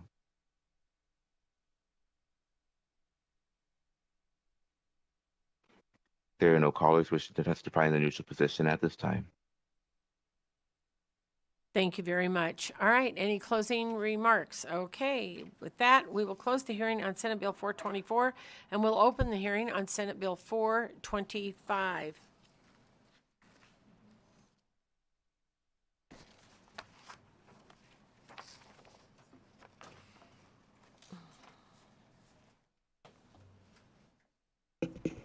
Thank you, Madam Chair, members of the Senate Committee on Finance. Again, for the record, Fabian Doñate, representing Senate District 10. I want to begin by noting that the most recent amendment to Senate Bill 425 significantly changes the scope of the bill, and it is a gut and replace. And so I would refer the committee members to follow along to the amendment just because of the magnitude of where what my remarks are about to reflect. And of course, the amendment is available to both the committee and it's available on public on Nellis. Senate Bill 425, under the amendment that you have before you today, establishes the Office of Shared Services within the Department of Administration to serve as a centralized administrative body for participating regulatory agencies. This new office will coordinate and provide shared services such as technical support, accounting, human resources, and other standardized administrative functions to streamline operations and to reduce duplicative efforts across boards. To do this efficiently, the office will have the authority to contract with vendors for services and manage a dedicated account within the State General Fund. That account will be used exclusively to fulfill the office's responsibilities. Eligible regulatory bodies must be established by statute and must not already fall under another executive agency. Participation in the office is optional, but it comes with a fee, which will be assessed based on the size, budget, and services of needs of each regulatory body that chooses to participate. Crucially, regulatory bodies will maintain their independence and authority over their own operations, and to ensure fairness and transparency, the bill will create a cost allocation committee composed of one representative from each of the participating regulatory agency and a representative from the department. This committee will help guide how costs are distributed and ensure equity in service delivery. For those who are using the office's services, there will be oversight related to legal compliance, professional regulation, and overall performance and efficiency.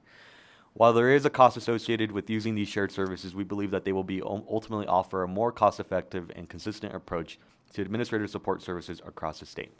Madam Chair, just as a quick remarks, more personal now that we're looking at the amendment. Obviously, I think we've had many discussions, not just in this legislative session, but in past ones as to how we can make our boards more efficient. Early on, the bill that we had before you was a reintroduction of a bill that Senator Hardy, introduced back in previous legislative sessions. The Interim Committee of Health and Human Services introduced a similar bill. I had a lot of discussions with many of our boards in terms of what it would mean to improve our infrastructure, given the governance issues that have occurred.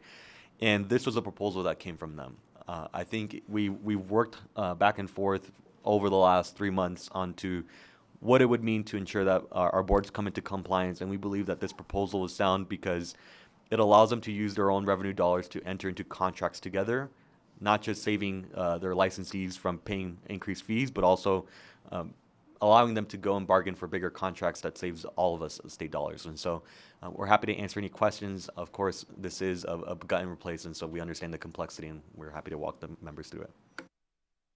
Thank you very much. Just to clarify, so the amendment 3080 is the one we should be looking at? Madam Chair, Fabian Deniate, for the record, that is correct. Thank you. I just wanted to clarify. All right. Any questions on Senate Bill 425?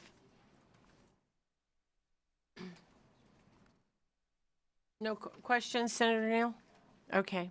All right. With that, then you can step back and we will go to those in support of Senate Bill 425.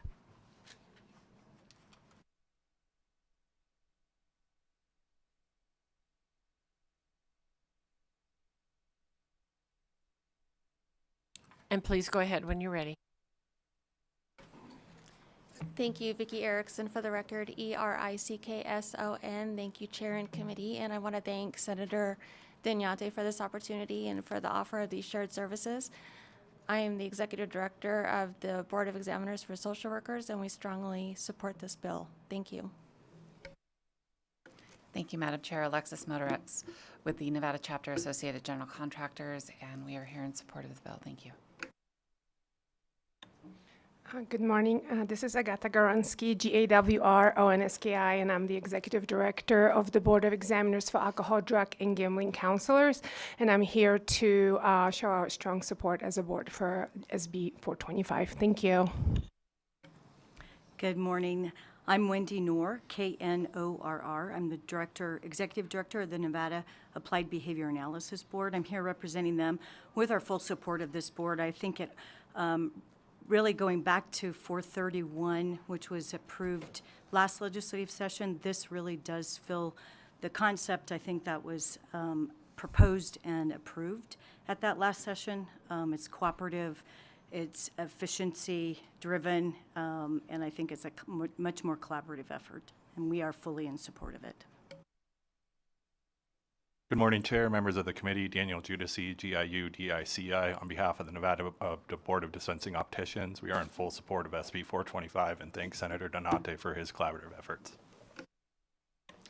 Good morning, Madam Chair, members of the committee. Jennifer Lanahan with Western Public Affairs here on behalf of the Nevada Pharmacy Alliance, and we just want to ditto our support. Thank you. Good morning, Madam Chair, members of the committee. AGA DLAP with the Griffin Company on behalf of the Nevada Subcontractors Association. We'd also like to ditto our support on the measure. Thank you. Good morning, Madam Chair, members of the committee. Elliot Mallon on behalf of the Nevada Osteopathic Medical Association. We want to thank the sponsor and also ditto our support. Thank you. Russell Rowe here on behalf of the American Council of Engineering Companies in support of the bill. Thank you. Good morning, Madam Chair. Michael Hillerby on behalf of the American Institute of Architects, also supporting the bill. Thank you. All right, with that, I believe we will go down south to Las Vegas. Please go ahead when you're ready. Thank you, Madam Chair. Good morning, Madam Chair and members of the committee. My name is Joelle McNutt, MCNUTT, and I'm the Executive Director for the State of Nevada Board of Examiners for Marriage and Family Therapists and Clinical Professional Counselors. The board is in support of this bill because it improves transparency by requiring consistent reporting, oversight, and governance while reducing redundant costs across state boards, ultimately passing savings on to licensees and the taxpayers. But more importantly, it retains board autonomy and reinforces public trust in the professions that safeguard Nevadans every day. So we want to thank Senator Doñate for bringing this bill forward and collaborating with us. And thank you so much.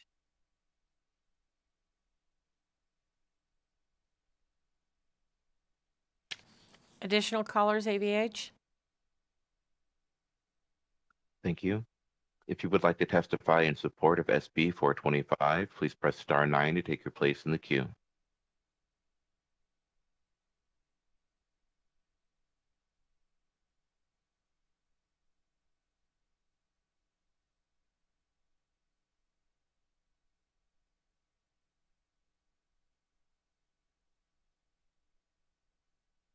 Caller with the last 3 digits, 969, please press star 6 to unmute yourself and you may begin. Good morning, Madam Chair and members. My name is Patty Mamola, M-A-M-O-L-A, a former Nevada Engineering and Surveying Board member and board chair. I currently serve as Deputy Chair of the International Engineering Alliance. I'm here to express strong support for the proposed amendment to Senate Bill 425. At its core, this amendment is about enabling smarter government. It's responsive, efficient, and accountable. It doesn't impose control. It offers choice, and that flexibility will help ensure Nevada's boards are able to focus on what matters most, and that's safeguarding the public. I respectfully urge your support and thank the bill sponsor for this amendment. Thank you. Thank you very much. Additional callers, AVH?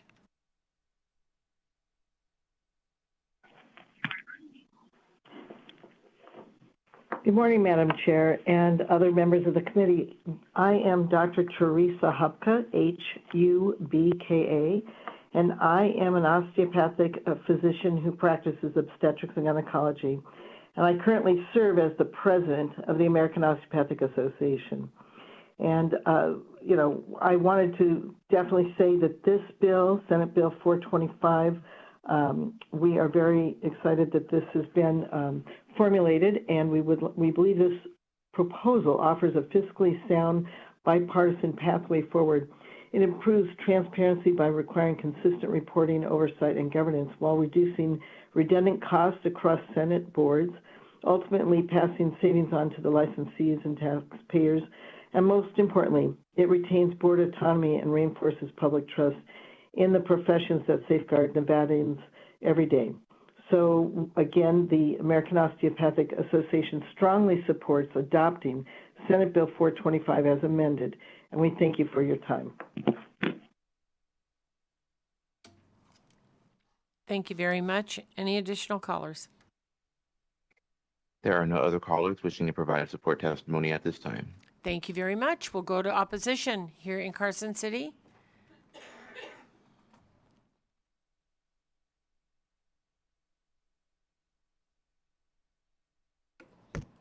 Thank you. My name is Nikki Haig, Deputy Director of the Office of Boards, Commissions, and Council Standards with the Department of Business and Industry. SB 421 aims to eliminate the Office of Boards and Commissions and Council Standards and creates a new entirely office under the Department of Administration. As the Deputy Director of the office, I have worked with each of the occupational licensing boards over a year trying to build out the requirements set forth from SB 431 passed in the 2023 legislative session. I currently receive pushback from some of these boards regarding the required duties set forth in statute. Why would we allow for an opt-in version? Uprooting the Title 54 boards from this office under the Department of Business and Industry would unravel the progress we've been working on to bring each of the boards into compliance with what was required of SB 431 and now codified into NRS 232-8413 and 8415. As the Deputy Director of this office, I strongly oppose. Thank you. Thank you very much. Any additional opposition? Down to Las Vegas. When you're ready, go ahead, please. Good morning. Chris Sanchez, Director, Department of Business and Industry. I'm in opposition to the amended language proposed to SB 425. This amendment, as written, recreates the framework that already exists within business and industry. It delays implementation of the objectives stated in section 21 through 28 of the amendment, and it makes the very objectives stated in the bill optional. It does not address board insolvency. It does not address the economies of scale needed to accurately build a cost allocation model that will fund a successful oversight function within the executive branch. In other words, an optional system for oversight, compliance, and efficiency replicates the status quo. Further, it does not provide the department with the ability to act when issues arise. The only recourse available to the executive branch for accountability of a Title 54 board is for the governor to remove individual board members. Section 14 of the amendment calls for a periodic review of regulatory bodies. This is duplicative of the review already conducted by the LCB and the Legislative Commission Sunset Subcommittee. Again, it duplicates existing functions already in statute, but does not provide for real oversight and accountability. The amendment as written does not provide a framework for compliance should an undefined review be completed to determine if a board is following applicable law. Further, it does not provide the department with the authority to address issues when they arise. As the state's largest regulatory department, the Department of Business and Industry has the knowledge, expertise, and structural framework to successfully oversee Nevada's Title 54 occupational licensing boards. What Nevada needs in 2025 is real accountability, transparency, and consistent oversight of its occupational licensing boards, not periodic reviews, optional compliance, and another inefficient framework for studying our boards. Thank you. Thank you very much. Go ahead, please. Thank you, Madam Chair and members of the committee. I'm Michelle Scott Lewing, MICHELLE-SCOTT-LEWING. I'm here in this capacity as a citizen of Nevada. I am a regulatory officer in medical devices for 33 years, and I strongly oppose this bill. I'm very much an advocate for oversight, and I believe that when you give an inch, sometimes a mile is taken. So again, I strongly oppose this bill.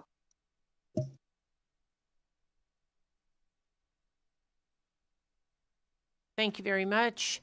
ABH, is there anyone on the phone lines in opposition? Thank you. If you would like to testify in opposition to SB 425, please press star 9 to take your place in the queue.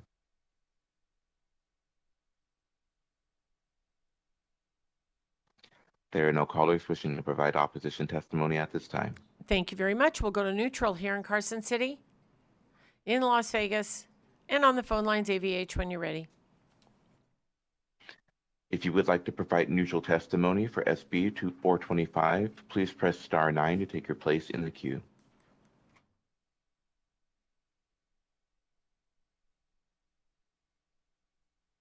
There are no callers wishing to provide neutral testimony at this time. Thank you very much. Closing comments. Okay. We will close the hearing on Senate Bill 425, and we're going to go out of order just real quick, and we're going to go to Senate Bill 427. And we will welcome President Sandoval to the table with Senator Donate. Thank you, and Madam. of course, Mr. Klinger. Thank you, Madam Chair and members of the Senate Committee on Finance. For the record, I'm Fabian Donate, representing Senate District 10. Senate Bill 427 is a straightforward bill. It was sponsored by the Senate Committee on Health and Human Services and makes a direct allocation to the University of Nevada, Reno and the University of Nevada, Las Vegas. First, under the direction of Senate Bill 427, the University of Nevada, Reno would receive an allocation of $6.2 million to build their new School of Life Sciences. As we already know, many pre-professional students that go on to become healthcare professionals start their journey at the UNR School of Life Sciences. The university has mentioned their inclination to replace their outdated facility, not just as a reason to expand their capacity for students to study in this career track, but also to attract new faculty that can pioneer groundbreaking research in our state. This allocation would ensure that Nevada continues to remain competitive at the national and global stage while also building on our physician and nursing shortages. Similarly, the University of Nevada, Las Vegas would receive an allocation of $6.2 million to begin the process of building and developing their new Lee Business School.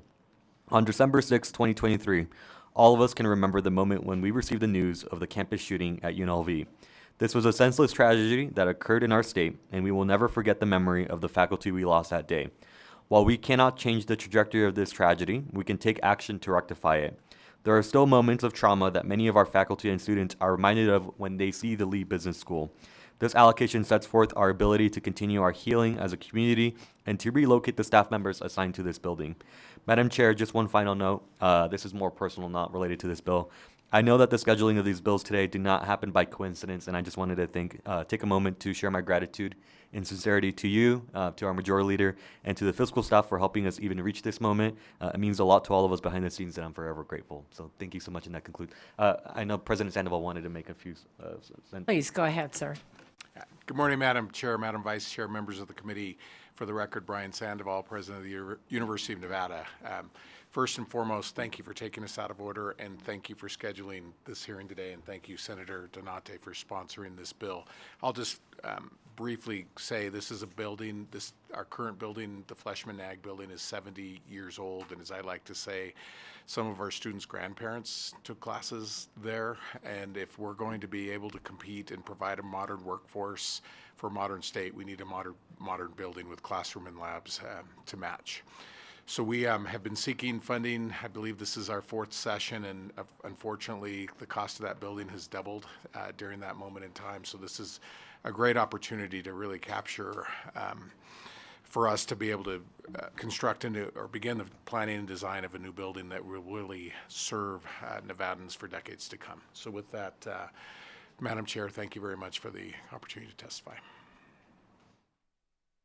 Thank you very much. Are there any additional comments?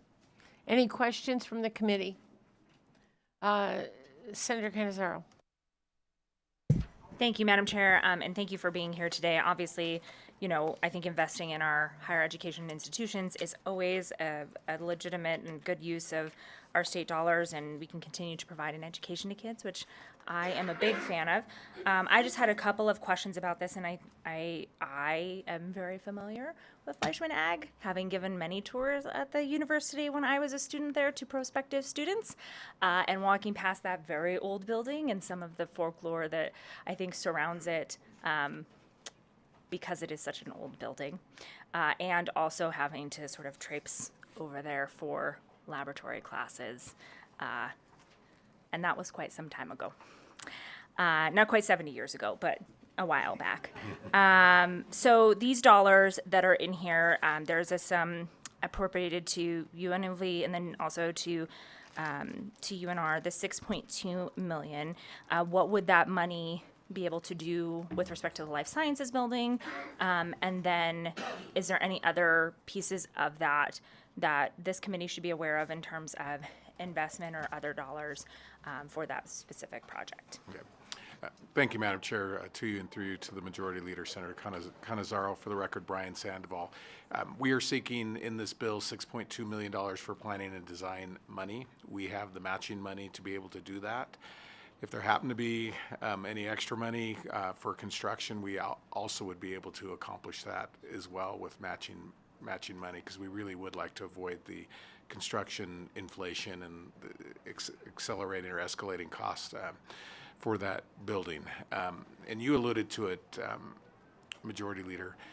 You know, we can only Frankenstein a building so much, and if you walk in that building like you did, and if you walked in it today, you know, they have converted closets to storage. It just can't accomplish what it once did. And so this is really important, not just for the university, but for the workforce and development. I mean, I know Senator Titus likely took classes there. You know, our pre-med, pre-nursing, our pre-pharmacy students would take classes there. And as I said, they are going in the same labs, in the same classrooms that their grandparents did in the late 50s and early 60s. So it's time. And, I truly, this isn't a nice to have, it's a need to have, and again, not just for the university, but for the state and for all of the students that come throughout Nevada. I appreciate that, and thank you. And then I guess, Madam Chair, if I may, one additional question, probably for you, Senator, with respect to, and potentially phone a friend in the audience, for the 6.2 that would be appropriated to UNLV for the business school and security, health, and public safety pieces, what specifically would that money be going towards?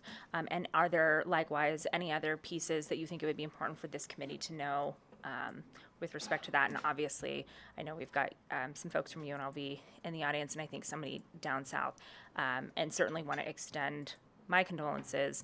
I am also a proud graduate of UNLV, and I think that the tragedy in December was truly terrible. And so I think things we can do to help make that campus safer for students and for faculty and for everybody who's there are important. And so I just wanted to make sure that we could have a little bit of conversation about what those dollars might go towards, and whether or not there's any other pieces of that we should be aware of. Chair Don Darrell-Loop, Majority Leader Canizaro, for the record, Leonardo Benavides, Director of State Government Engagement, Government and Community Engagement. We have with us down south, Mr. David Frommer. He is our Associate Vice President for Real Estate and Construction, and he'll be able to answer a little bit more in details. But just similar to President Sandoval's comments, I want to echo the thank you for your support today, as we were talking about a very important subject matter. Obviously, that's a day that changed a lot for many people on campus. So we're very grateful to even be here today at the table to discuss this. Please go ahead when you're ready. Thank you. Good morning, David Frommer, UNLV Associate Vice President of Planning, Construction, and Real Estate. Thank you, Madam Chair and members of the committee, for your hearing us and seeking out our input on this bill. Majority Leader or Senate Majority Leader Canizaro, thank you for the questions. For the benefit of the committee, I'll share a little bit of background information on the projects and the security enhancements. So our Beam Hall building, Lee and Estella Beam Hall, was built in 1983, so about 42 years old. In Las Vegas years, that's an eternity. In most places, that's a teenager. So we find ourselves in a unique position. The building's about 150,000 square feet, and it holds our Lee Business School program, the College of Business. Among the record enrollment that UNLV is seeing, the Lee Business School is an area of growth for us, and it's an area of workforce development and programs like accounting, management information systems, applied economics, marketing, business management, and all kinds of programs that are really core and fundamental to workforce development and a strong and growing economy in Nevada. Related to the funds that have been proposed in the bill, UNLV as well has the funds to match the funding of the bill, the $6.2 million. The proposal is for the planning and design of the building, very similar to the life sciences building at UNR. As you mentioned, the horrific tragedy of December 6th, not only is the Beam Hall a building that is no longer really serves the purpose of a contemporary Tier 1 business school and the programs, but that tragedy has also created kind of a context and a reality with that building that we're very interested in trying to change that and move the business school into a new building. We've been working on planning for a new business school building for about 7 years. It's been before the legislature for several sessions, so the new building isn't necessarily directly related to December 6th, but I believe that incident, that tragedy, really emphasizes the need for a new home for that program. In terms of what will happen to BEH, the existing building, if we were to get a new building, we haven't yet made a full determination of that. That's a complex issue with the December 6th tragedy. Without that tragedy, it would be very simple to say we would repurpose the building. Having 150,000 square foot building available for repurposing and renovation for another program is generally something we look to do, as opposed to demolition where possible when the building is in reasonable condition for a renovation. That's, I think, a campus conversation we need to have. And because of the December 6th incident, we're very mindful of honoring those lost and those impacted by that incident. So, we've put some artwork developed by our students and faculty on the building to honor those we lost and those who were affected, and to mark the 1 year of that incident. We're also working on a healing garden on campus near just north of Hospitality Hall, which will be a longer term kind of acknowledgement and recognition of that incident and helping the campus heal. So those are some of the aspects of the project. Related to the security enhancements, UNLV has been working on a variety of enhancements. This funding would allow us to extend that. A lot of those fall into the area of surveillance, response, and the ability to lock and control buildings in simple and consistent ways. When you have buildings that were developed over a 60 or 70-year period, a lot of them operate differently and have different infrastructure. I think the ability to make sure that they all have contemporary infrastructure and components and features for safety and security and emergency response is something that we are looking to do across campus to give the ability of our students, faculty, staff, and visitors to have that consistent infrastructure and consistent kind of capability in terms of lockdowns, notifications, safety. We've come a long way there on campus, but there's still more to go. So a little bit of background there, but I'm certainly happy to answer any questions or provide more information. Thank you. Thank you very much. All right. Any additional comments? All right. Any questions? I have a question for you. In the bill, I heard President Sandoval say that the new building in Reno was ready for planning. Is that what I heard? Madam Chair, for the record, Brian Sandoval, President of the University of Nevada. We're ready to go with planning and design, but if there was more money in the budget for construction, we could do that too. Okay. The reason I ask that is because the bill, and I don't know if this is a drafting error or what, but the bill says in Section 2, the University of Nevada, Reno, the sum of 6.2 is for the construction of the life sciences. And it says in Section 1, the planning and design of a new building for Lee Business School. So I was just trying to figure out where we were at.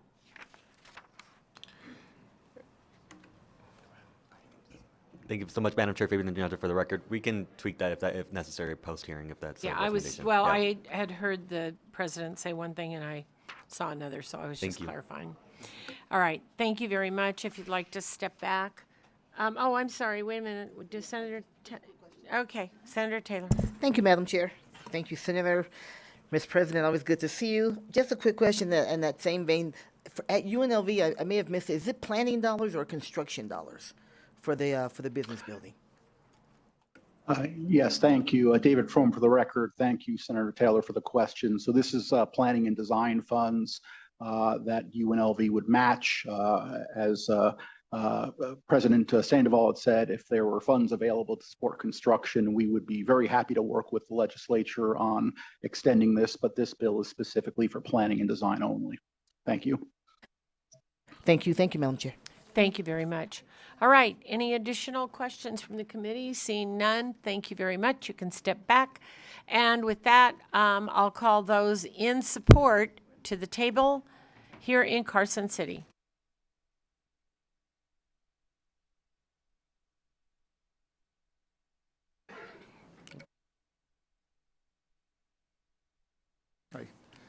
Good morning, Madam Chair, members of the committee. For the record, Alejandro Rodriguez, Nevada System for Higher Education.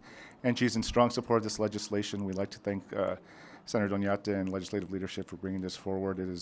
These projects are high priorities from our board. So again, we urge your support. Thank you so much. Good morning, Honorable Chair and members of the committee. For the record, my name is Wendy Colborn, Chief of Staff for the Building and Construction Trades of Northern Nevada.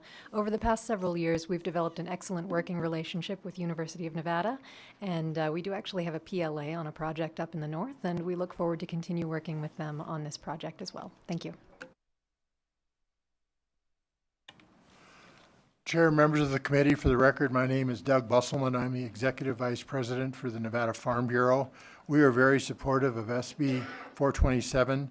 The College of Agriculture, Biotechnology, and Natural Resources is a foundation for UNR's land-grant university.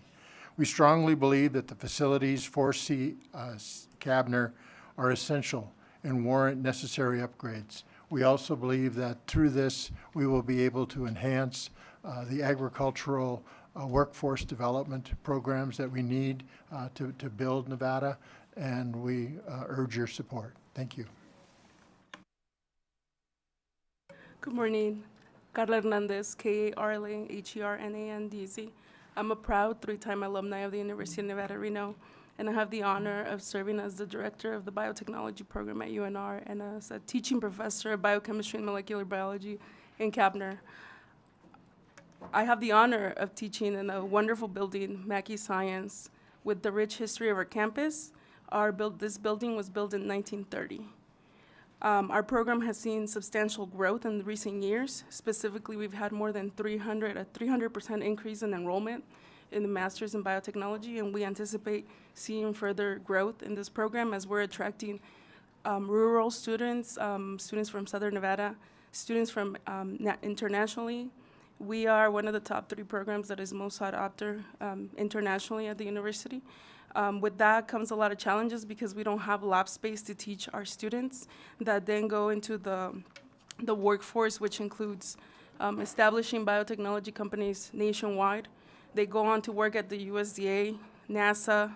They become healthcare professionals. They do go on to medical school. They become forensic scientists, science teachers in Las Vegas. And we continue to recruit students, and we would, I anticipate that having more resources like a updated life sciences building could only support the workforce development in our state and the country. Thank you for your consideration. Good morning again, Madam Chair and members of the committee. Elliot Mallon for the record. I am clearly not as smart as my predecessor here, but I had the opportunity this last year. One, I am also a proud alum of the University of Nevada, Reno. And like the majority leader, I used to give tours of that campus and to that building, Flash Manag. And this last year, I had the opportunity to go give a guest lecture there. And to say that it is Frankenstein, I think, is an understatement at this point. So I fully support this, and I fully support the one for UNLV because I also had the opportunity to go and give a guest lecture at UNLV this last fall. And I saw what the students were dealing with, and I think that this will make our university system better and help propel us into the future for Nevada. So thank you. Good morning, Madam Chair, members of the committee. For the record, Trevor Parrish with the Vegas Chamber. The Chamber is in support of this from the fiscal perspective. Thank you. Good morning, Chairwoman and committee members.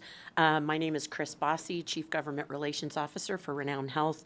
Renown supports SB 427 and the investment in the important infrastructure that will provide the learning environment for our future workforce. We encourage your support. Thank you. And good morning, Madam Chair and members of the committee. Sarah Adler, now representing NAPNA, the Nevada Advanced Practice Nurses Association.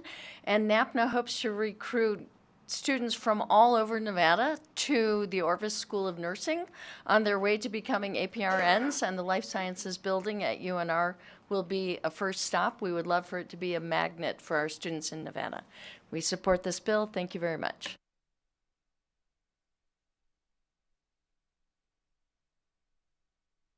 Okay, seeing no more support here in Carson City, we'll go down south to Las Vegas. Please go ahead when you're ready. Thank you, Madam Chair. Again, Michelle Scott Lewing, Regulatory Officer, Medical Devices. I strongly support this bill. As a former Child Health Institute board member for UNR and Renown Health, I think this is very conducive to a good environment for the med school and medical innovation. So I want to just offer my strong support for this bill. Thank you. Thank you very much. Any additional support there in Las Vegas? Not seeing any. We will go to the phone lines. AVH, when you're ready. Thank you, Chair. If you would like to testify in support of SB 427, please press star 9 to take your place in the queue.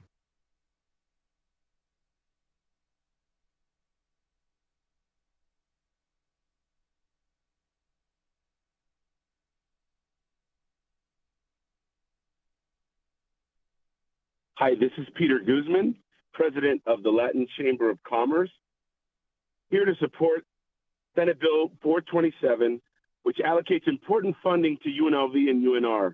This includes appropriations for the planning and design of a new, modern facility for the Lee Business School, as well as essential security upgrades. For those reasons and many more, the Latin Chamber of Commerce is in full support. Thank you very much. Next caller, please.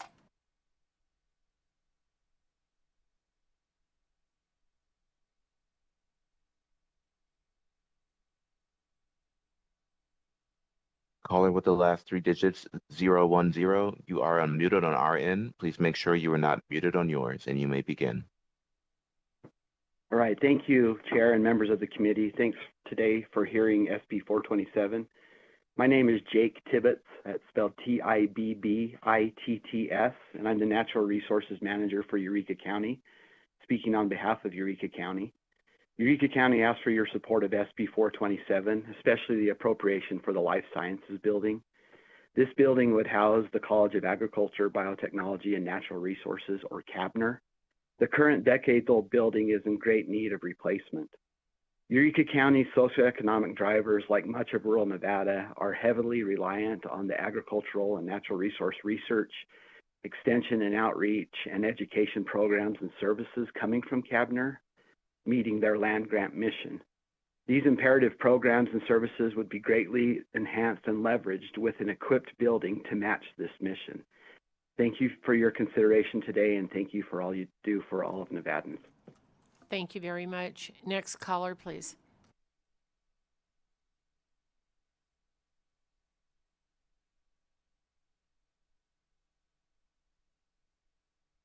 Good morning, Madam Chair and members of the committee. My name is Isabel Hatch, ISABELLEHATCH for the record.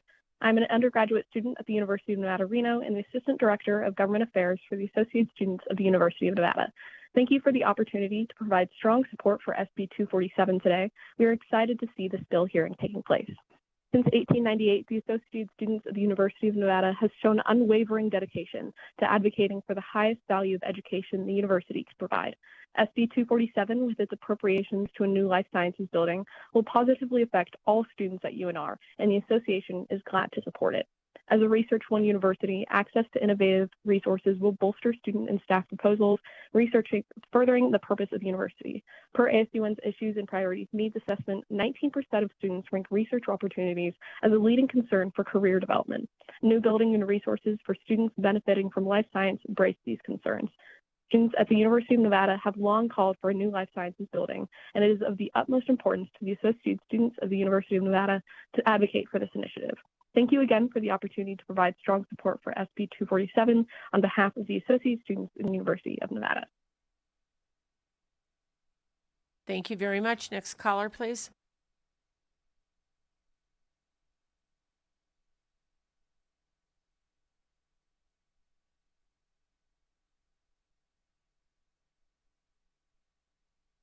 Caller with the last three digits, 936. Please press *6 to unmute yourself, and you may begin.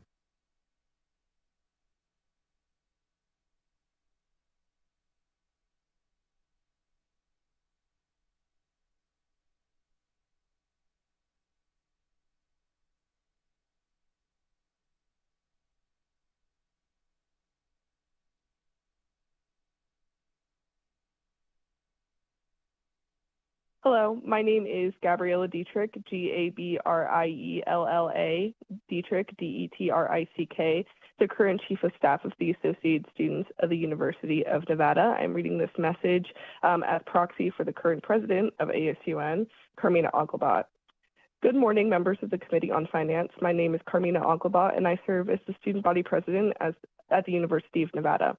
I'm here today to express my strong support for SB 427, particularly the section that allocates funding for the construction of a new life sciences building on our campus. Higher education in Nevada stands at an exciting crossroads.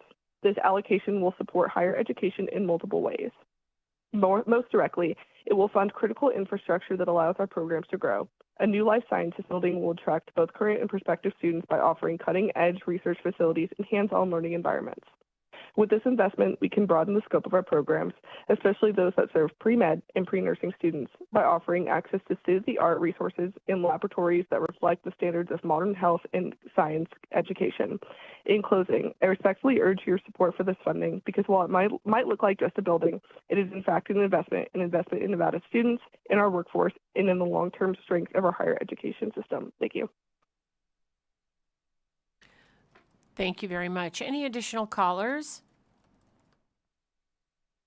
If you have recently joined us and would like to provide testimony in support of SB 427, please press star 9 to take your place in the queue.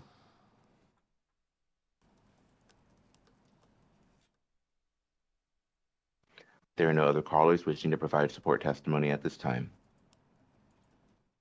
Thank you very much. And we'll go to opposition here in Carson City, in Las Vegas, and on the phone lines, AVH, when you're ready. Thank you. If you would like to testify in opposition to SB 427, please press star 9 to take your place in the queue.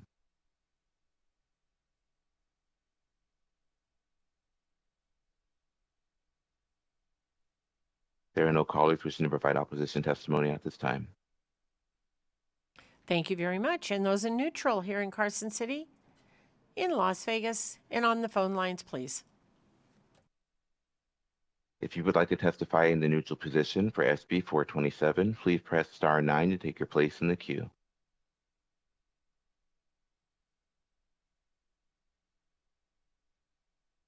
There are no callers wishing to provide neutral testimony at this time. Thank you very much. All right, closing comments? Alrighty, then we will close the hearing on Senate Bill 427. Thank you very much, Senator Donate, for being part of the meeting this morning. All right, with that, we are going to jump back now in the agenda, and we will go to Senate Bill 422, and we will welcome Senator Orenshaw to the table. Thank you very much, sir.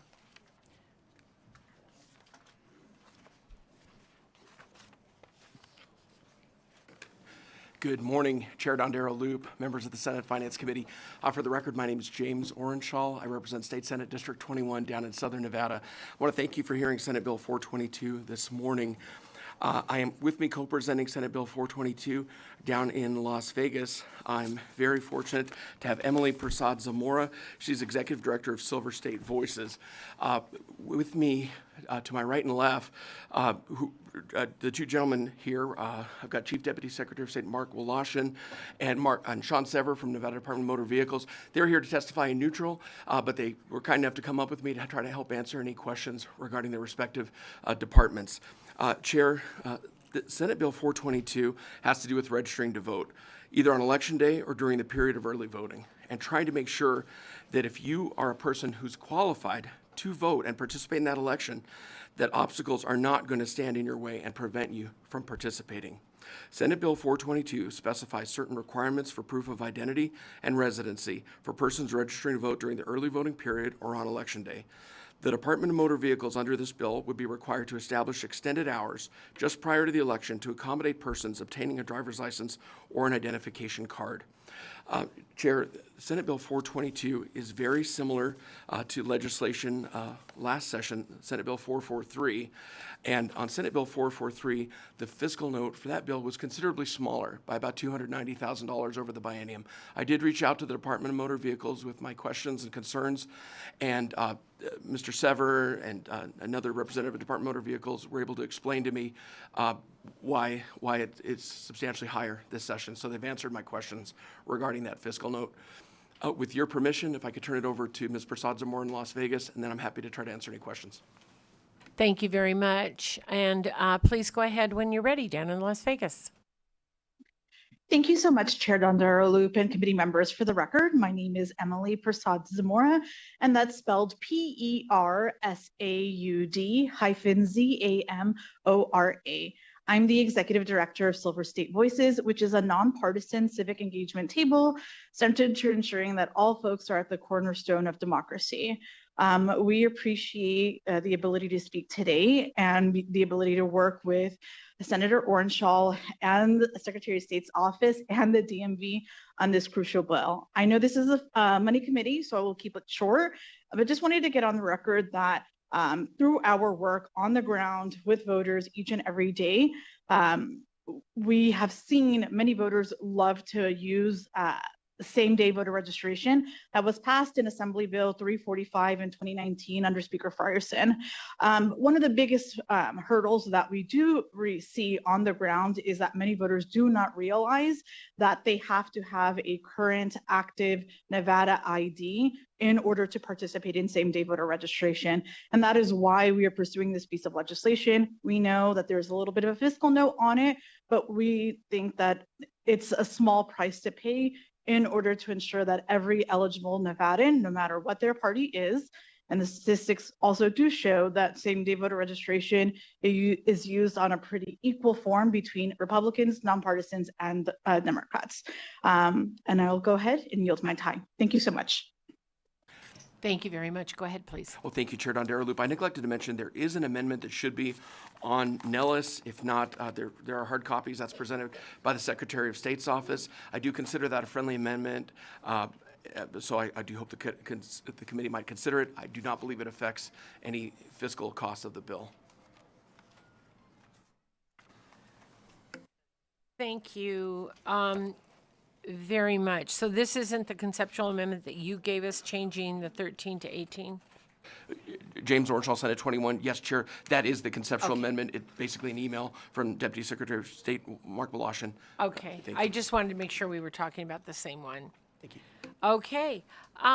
With that being said, any additional comments from any of you? No, James Orenshaw, Senate 21. All right. 21, happy to answer any questions. Your Honor. Okay. Any questions from the committee? Senator Neal. Thank you, Madam Chair. So the positions that are in the fiscal note, those are going to be additional positions outside of what was approved in the budget for DMV? Sean Sever, DMV. We are, of course, neutral on 422. The fiscal note just covers overtime for our employees. So our employees work 40 hours a week. Anytime we bring them in the evening or on weekends, that's additional time. Our fiscal note from last session on SB 443 was about half the one we did for this session. And the reason for that is because there was one election on the last one, and then this one covers 2 elections. So that's the reason the fiscal note is higher. And also a small portion of that is the cost of living increases and the step increases that our employees received. But yeah, pretty simple. It's just overtime for our employees. And this is general fund, or is this coming from highway fund? Sean Sever, DMV Highway Fund. Okay, thanks. Okay, thank you very much. Any additional questions from the committee? All right, then if you'll step back, thank you very much. And with that, we'll go to those in support here in Carson City. Go ahead when you're ready. Good morning, Chair, members of the committee. Kayla Maese, Kaylah Maese, Civil Rights Analyst with the ACLU of Nevada, and we support this bill. Thank you so much.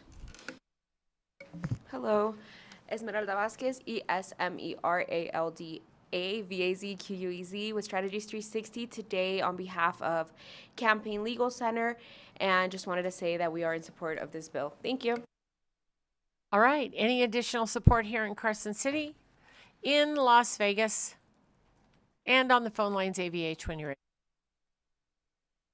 Thank you. If you would like to testify in support of SB 422, please press star 9 to take your place in the queue.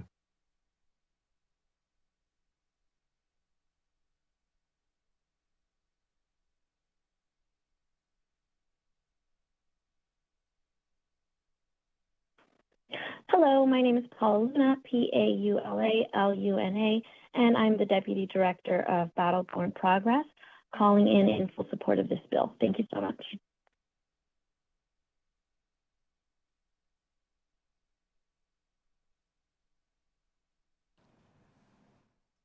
Thank you very much. Any additional callers? One moment, Chair. Good morning. My name is Jessica Munger, Munger, from Silver State Equality, Nevada's statewide LGBTQ+ civil rights organization, dittoing comments in support of SB 422. Thank you.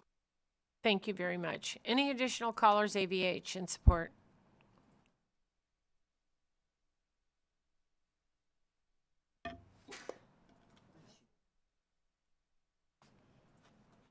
Good morning, Chair. My name is Rudy Zamora. That's Zamora. I'm the Advocacy Director for Chicanos por la Causa, and we're in strong support of this bill. Thank you.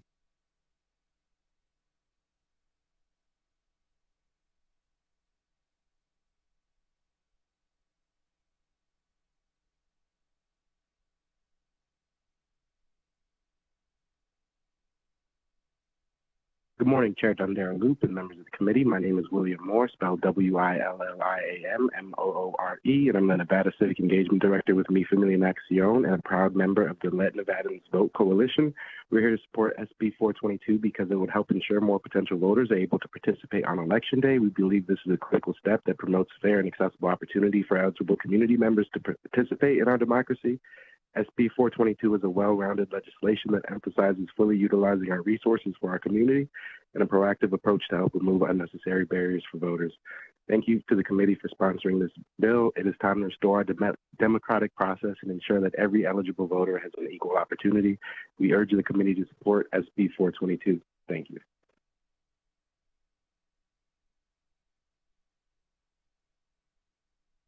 There are no other callers wishing to provide support testimony at this time. Thank you very much. We'll go to opposition here in Carson City.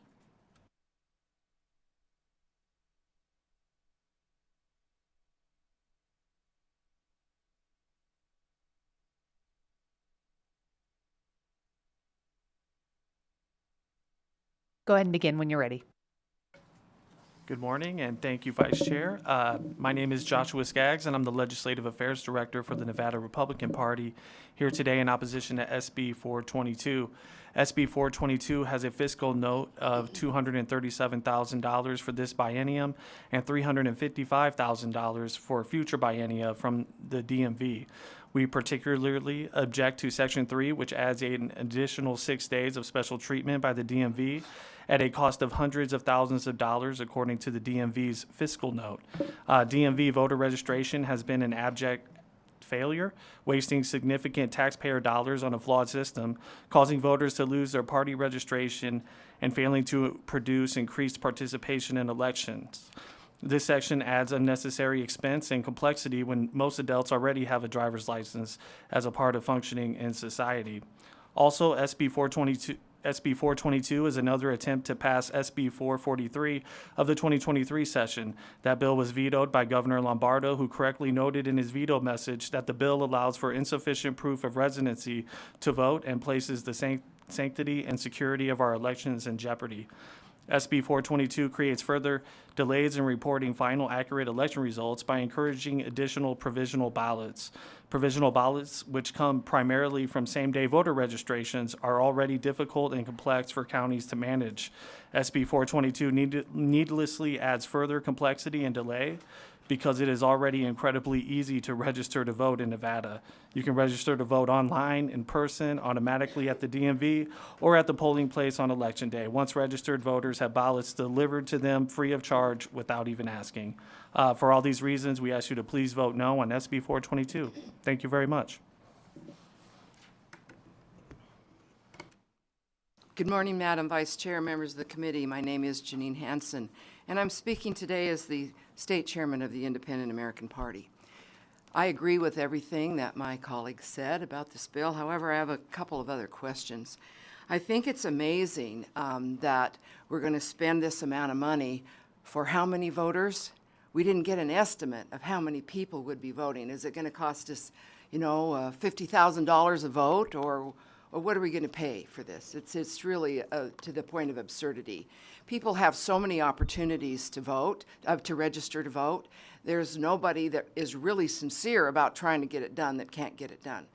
And so that concerns me immensely, how much money we're going to spend on a handful of voters. I think another issue with me is that the more and more we change our election laws, we find there's less and less voter confidence. And one of the reasons that this bill causes less voter confidence is because you can register to vote with an out-of-state driver's license or one from Washington, D.C. You can also, if you don't have any ID, and I don't know how people function in society without an ID. I've never been able to do it, but maybe they're better than me.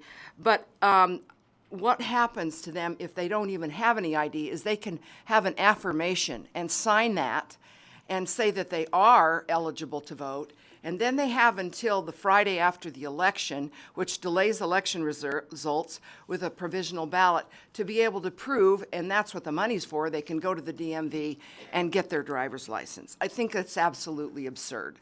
And I think that it destroys voter confidence and in the election process and in election integrity. And I think this bill does nothing to help people feel confident.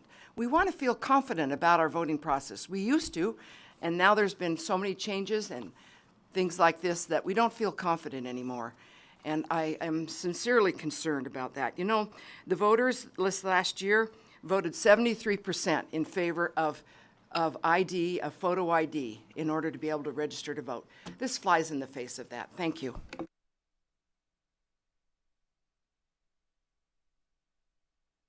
I don't see anyone else here to testify in opposition in Carson City. I don't see anyone going to the table, or if you are coming to the table, nope, no one at the table. If we can go to the phone lines for any opposition testimony. Thank you, Vice Chair. If you would like to testify in opposition for SB 422, please press star 9 to take your place in the queue.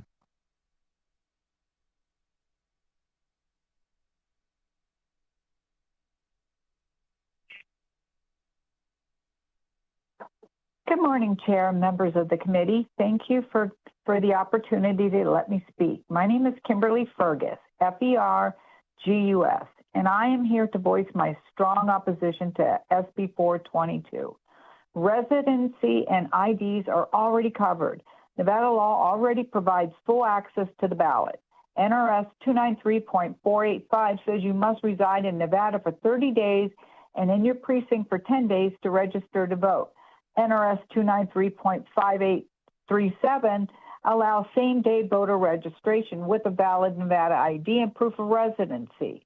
SB 422 undermines this. Section 3 of SB 422 forces the DMV to stay open longer and bans appointment requirements near elections, all to make it easier for people who haven't met the ID or residency requirement. That directly conflicts with the existing law. If someone moved here within 10 days of the election and hasn't registered their car or gotten an ID, they legally can't vote yet. SB 422 tries to override that. It's a waste of taxpayer money. We're spending extra money and resources to help people who didn't follow basic deadlines, while veterans, seniors, and working families manage just fine under current law. Vote no. SB 422 is costly, unnecessary, and undermines voter eligibility rules already in the statute. I respectfully urge you to vote no. Thank you. Have a good day.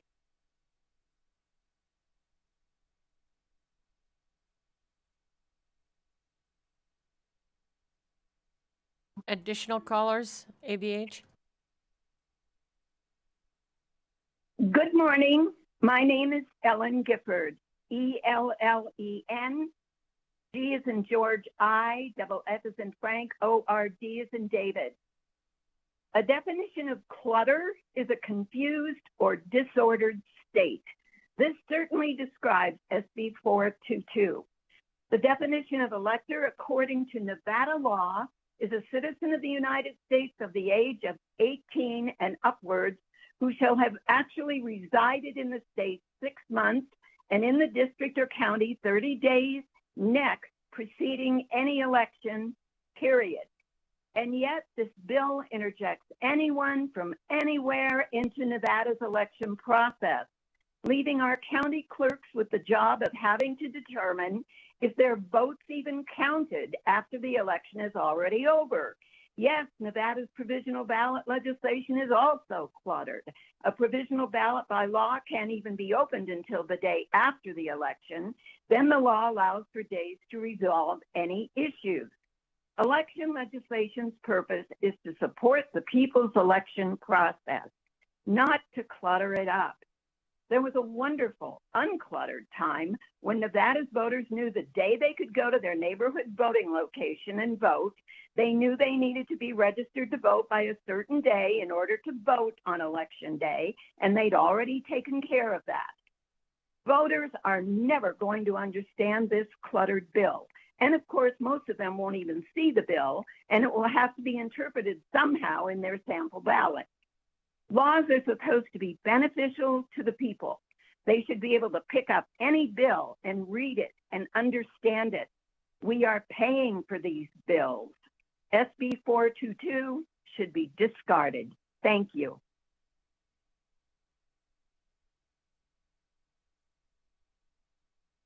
Additional callers, AVH. Good morning. My name is Lynn Chapman, LYNNCHAPMAN, and I'm the State Vice President of Nevada Families for Freedom. Most of our concerns have pretty much been addressed, but I would ask again, how much more money do the taxpayers have to pay for people who can't get off the dime, get things done in a timely manner like the rest of us do? We shouldn't have to pay more money. So please vote no on SB 422. Thank you.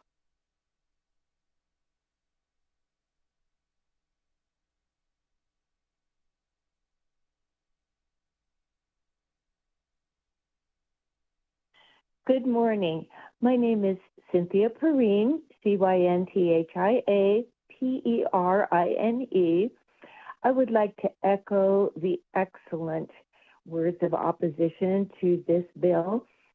It does create unnecessary delays in getting election results, and I concur with all of the previous speakers in opposition. Thank you.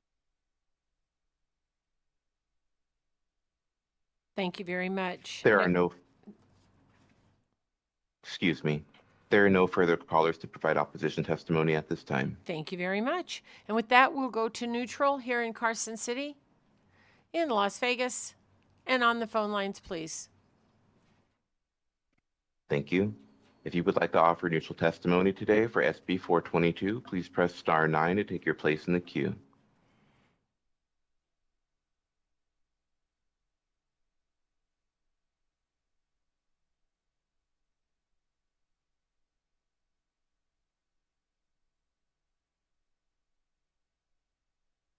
Good morning, Chair. The call dropped when I was in support queue. May I proceed? Yes, please go ahead. Thank you. My name is Chanel Casanello, CASSANELLO. I'm the campaign manager at All Voting is Local Action Nevada.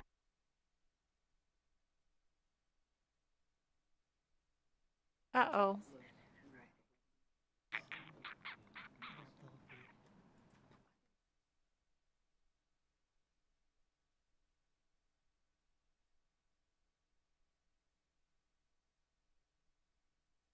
All right, well, we're in this no man's land for a minute. I believe, Senator Titus, you had a question, and would you like to ask Mr. Thorley? Maybe he can answer.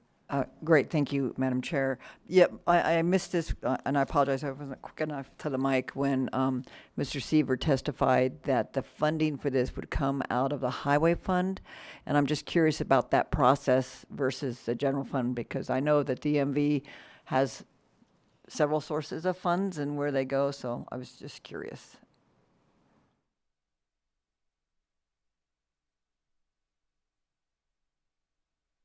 So Wayne Thorley for the record, LCB Fiscal, and I might need an assist from Mr. Sever here.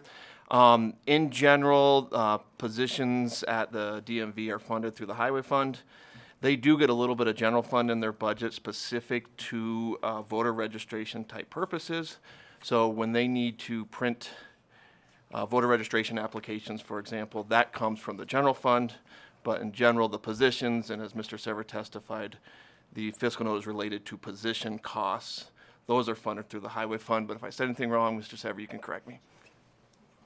Sean Sever, DMV. It's a combination of highway fund and fees collected at the DMV. And thank you for that. I just needed clarification that if you are staying open hours, will they be doing other functions as DMV? Will they be able to register cars and do those things that would justify the use, or would they just be sitting there waiting for people to come in and register to vote? In that case, in my mind, that wouldn't really be a direct correlation with the typical DMV function. Yeah, Sean Sever, DMV. The transactions are primarily for people seeking ID, but if there's a lull, I would imagine they would work on other DMV matters. There would be nothing that prohibits them. If they're going to be hired, we're paying them overtime to be a DMV person. They could do everything, correct? Sean Sever, DMV, correct. Thank you very much. And Senator Taylor, did you have a question? Thank you, Madam Chair. And Mr. Sever, while you're there, thank you so much. I just have a question. You said there are 2 elections over the next biennium. Would you mind which 2? I don't want to miss one. Sean Sever, DMV. It's the primary and the general. Oh, election. the primary. Okay, Yeah. and that wasn't included last time, the primary and the general? No, we just included 1, and then it should have been 2 last session. Okay, all right. Thank you so much. Thank you very much, and thank you very much, Mr. Sever, for being here with us today. All righty. With that, Senator Orenshaw, any closing remarks? Okay. Then we will close. We've missed neutral because we lost. Let me wait. Yeah, right. We lost the lady in support, but we can't do anything about that because we don't have any connection. But is there anyone here in Carson City in neutral? Okay, now I will ask for closing comments. Thank you very much, Senator. We'll close the hearing on Senate Bill 422. Thank you, Senator Rogich, for your patience. We will open the hearing on Senate Bill 396. And it looks like we've lost connections, so I hope everyone's here.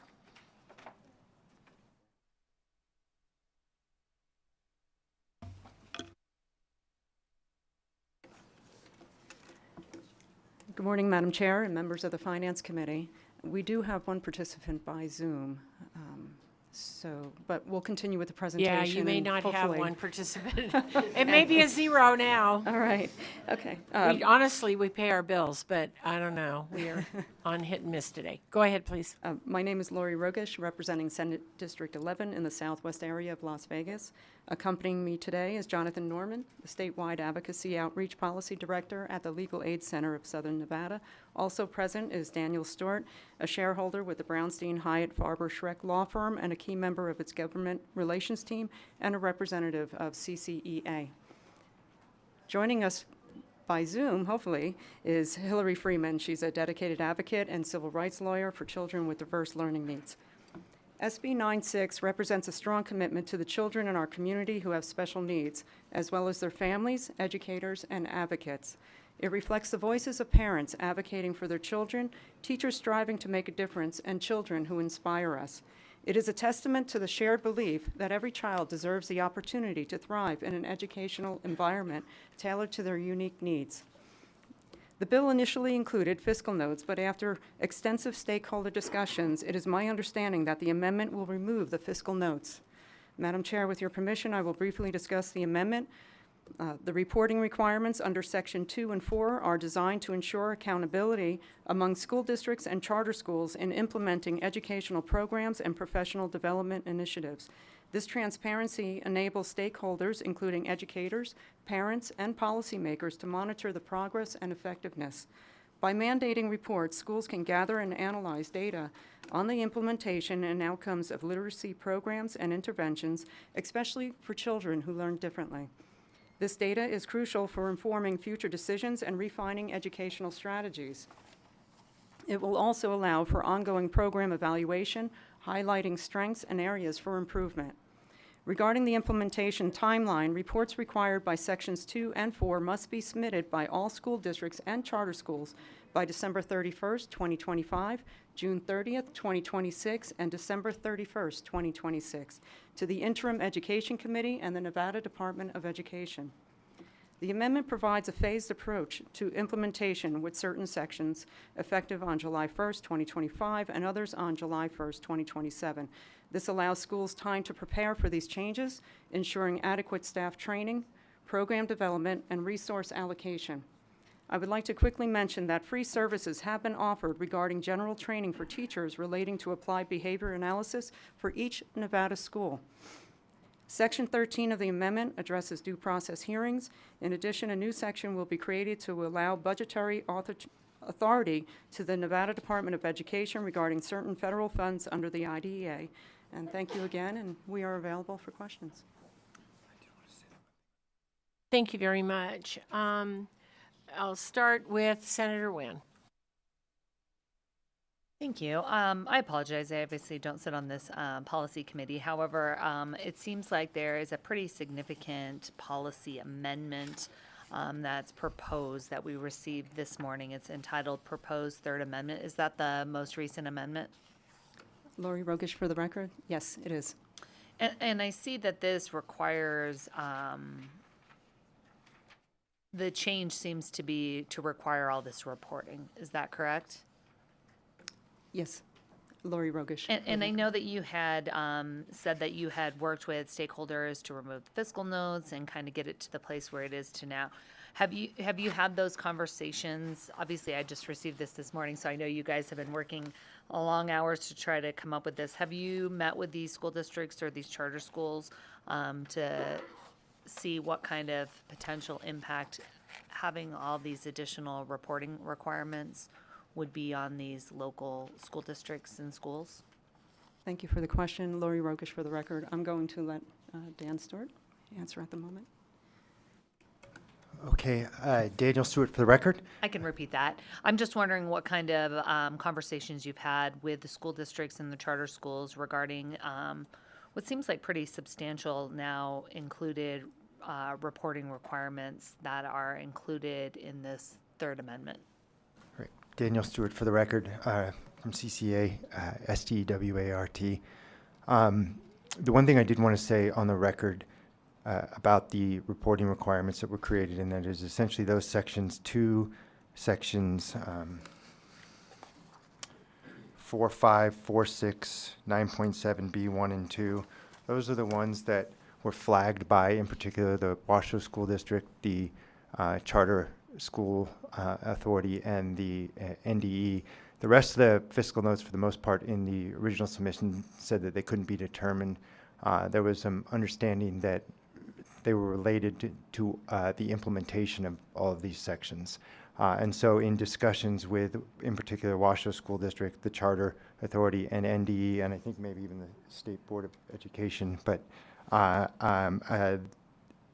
that's when we decided to change it to reporting. One thing I told them, we had discussions out in the hall just now, I told them we'd get on the record on this, is there is no implementation required by these reporting sections at all.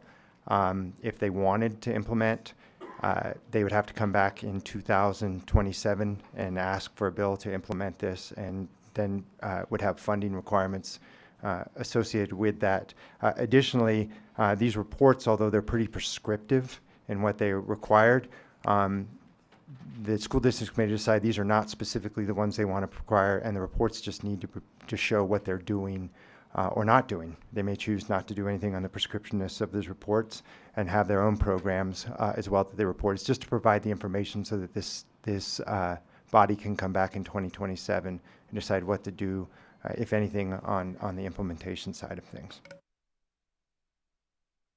But it does mandate, because it says here the district shall, or the department shall, or the district shall require all the school districts and charter schools to report on their efforts. So as far as the implementation, they don't have to implement this, but they do have to report on their efforts.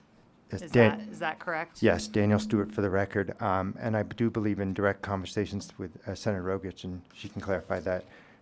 by moving those to the reporting requirement, the Charter Authority, NDE, and Washoe, who had particularly put those big fiscal notes on, said that then they would be moving their notes to zero. But yes, it would require actual reporting rather than implementation. And I'm sorry, you've conveniently left out Clark County School District. Is that on purpose, or is that, are they in agreement with some of these as well? Daniel Stewart, for the record, my understanding is they're here and they were going to provide testimony in neutral on this or provide their understanding. If you look at the actual fiscal notes that were submitted, Clark County didn't respond, or they put cannot be determined. So we worked specifically with the ones that had put the notes in, understanding that the concerns we believe were pretty standard across the districts themselves. And I'm sorry, sorry, Chair, is that okay? I think I'm just not being clear. I'm looking at yes, the amendments on the fiscal side, but there's obviously a new amendment here that addresses like a policy change to require those reports be submitted to the interim education committee. So I'm curious about that aspect of preparing these reports, getting them back. Obviously, I think the information will provide useful ultimately, but I'm curious on those kind of conversations that you've had with the school districts and the charter schools regarding those additional reporting requirements. So I can speak to the conversations I had about an hour ago in the hall on those. Daniel Stewart, for the record. And like I said, they're here to potentially provide testimony here in the neutral positions. Those that had specifically put the notes said that it wouldn't require any additional money, but I don't know at this point what the position is on the Clark County School District about whether this reporting requirement or any of the other school districts will require additional burden at this time.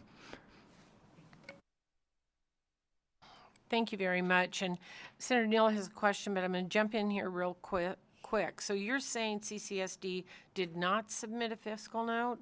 Because I think I asked somebody and I was told they did submit a fiscal note. Daniel Stewart, for the record. I'm just going by what was on Nellis. And it was the fiscal note that was the local government fiscal notes were received. It said in the notes that they had not submitted one, and there were one at zero. Okay. All right. Well, we'll have to sort that out. And then the other question that I have is, so how much will this all cost now that because we got this late today, right? This amendment, the third amendment, third rendition. So now what is the fiscal note on this particular bill? Thank you, Madam Chair. Lori Rogish for the record. My understanding is that there is no fiscal note at this time. And let me just correct that the amendment, I believe the amendment, what I have been told is that the amendment resolves the fiscal notes. Told by the school districts or? By the representatives of the school districts, the charter authority, charter school authority, and then also the Nevada Department of Education. Okay. I have a couple more questions, but I'm going to go ahead and go to Senator Neal first. Thank you, Madam Chair. I mean, you could have kept going. I just was, so in the amendment where you delete in section 2, sub 2, that the reports for the program it's deleted that the Department of Ed creates the report, right? But in the rest of the bill, it doesn't look like NDE is deleted from all of it. And when NDE, in their fiscal note, they were saying if enacted, the proposed legislation would require the department to develop a program for literacy, professional development, and develop a statewide MTS framework for students with learning disabilities. So it no longer requires them to create a program. And then I have a second question after that.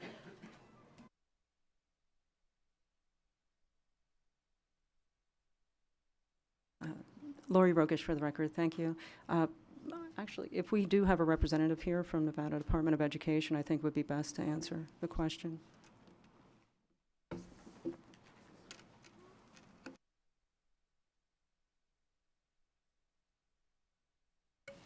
Amelia Tebow for the record, Nevada Department of Education. In reviewing the amended parts of the bill, NDE did not identify a fiscal impact that would take place within the next biennia. So the majority of this bill does become effective July 1st, 2027. There are significant provisions in the bill that would implicate a fiscal note for NDE eventually, but based on the bill as amended and with only certain sections effective in the next biennia, we do not have a fiscal note.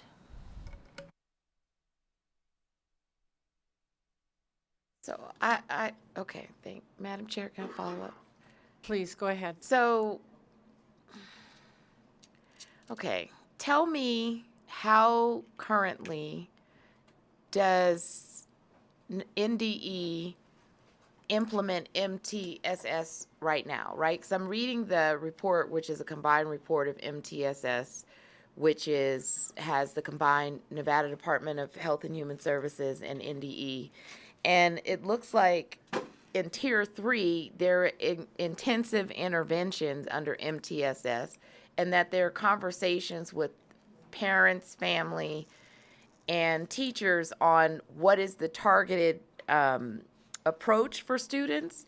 And I'm like, if you're having these conversations, whether or not it's in Tier 1, Tier 2, Tier 3, how is this making you create a new program, regardless if it hits in 2027? It looks like, based on the policy that is in existence, there is already work in this space. So how does this make you do a different, deeper dive if there are intensive interventions supposedly already? Amelia Tebow for the record. I will try my best to answer your question. We do presently implement multi-tiered systems of support through the department. We also have the MTSS Center, I believe out of the University of Nevada, Reno, that carries a great deal of that work with school districts and in supporting NDE in terms of developing that system of MTSS. When we read the bill, because this discussed, I apologize, let me try to reframe. So our current MTSS system, right, is set to address any need in theory, right? We just have our Tier 1, Tier 2, Tier 3 levels of supports. It is implementable as a whole. This asked, or our read of the bill in this provision, is that we would have to add specific provisions to the MTSS framework that would be specific to dyslexia and certain reading disabilities. And I don't know if this happened, but didn't we have a bill on dyslexia like the past session or the session before where we were trying to cover it? I'm like, I mean, did it die? I do believe that it passed because I do know that our Office of Teaching and Learning developed a support document for dyslexia in the classroom. So I do believe that it went through, and NDE did develop resources and promulgate guidance and professional development as it relates to dyslexia. I believe where we anticipated the fiscal note here is that our MTSS Center currently works with school districts and NDE as it relates to the MTSS framework. Each of those plans have largely been developed, to my understanding. I can't speak to the details for the districts, but they are in various phases of development. This seemed to place a very specific set of language into those plans that would need additional work from the MTSS Center. I believe our initial fiscal note included a $50,000 enhancement to enhance the contract with the MTSS Center in order to support adding very specific MTSS language around dyslexia and reading disabilities into the MTSS plans. Madam Chair, I guess this is a very basic question. Why wasn't that rolled into, when dyslexia passed, why wasn't it rolled into the MTSS plan? So if you currently, NDE or a school, sees a child who has dyslexia and MTSS is in existence, what then happens in Tier 1, Tier 2, or Tier 3 So are you saying that if the child, there is no intensive intervention if the child has dyslexia currently under the existing program? And answer that. And then on the fiscal note, it's a note, but in the expenses, you didn't break down per expense. It just says expense category, and in the reprint adjustment, it's still 4 million. So you took $1 million off. This, to me, this has to be way lower because the program already exists. You're not recreating a program. That's first thing. Second, if you weren't already dealing with disabilities, I'm confused. 3, if the screening, because when I was reading the MTSS document, there's already some version of universal screening that's happening right now. So if you're doing universal screening right now, it doesn't pick up literacy issues? Amelia Tebow for the record. I believe that our existing MTSS system does address social, emotional, and academic development. I know that SEAD is a major initiative. To my understanding, yes, as we go through and do those assessments in terms of the needs of a student, students' disabilities or reading disabilities are currently captured. So as it exists in a general system of MTSS, it would be looking to collect, capture, and address whatever the needs of that student happens to be, whether in the social, emotional, or academic realms. I believe that it is the change in this language. I apologize. I believe that you're correct in saying that we are already doing the work. The proposed change in the language would require revision of plans to explicitly address it because it is explicitly addressed in the statute. I hope that makes sense. I apologize. Thank you, Madam Chair. I mean, I don't know what else I'm going to ask. I'm literally, because in my mind, that fiscal note needs to be way lower. Whether or not it hits in 2027, it doesn't matter, because if we pass law, you should be adapting as the program with the new categories. And to say that, it hasn't fit that need, because you in your statement, you said we're supposed to deal with any, but actually it's not. So the 4 million over the biennium doesn't make sense. And you're saying it on the record, but I feel like if the program already exists, then, this really comes down to human beings, not necessarily program creation. And so if you were to take this fiscal note down, program creation was allotted for how much in this particular reprint number, R1? Amelia Tebow for the record. I'll pull that information up right now. To clarify, we have removed our fiscal note for this biennia based on the amendment of the language. We do, allow me to pull it up, the details and the breakdown for each amount.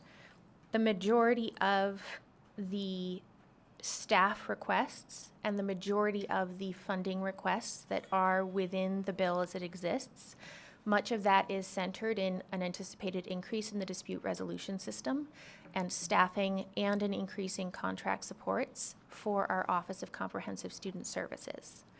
We have had amended language that we believe will better support the Office of Comprehensive Student Services in terms of managing the increase in the dispute resolution.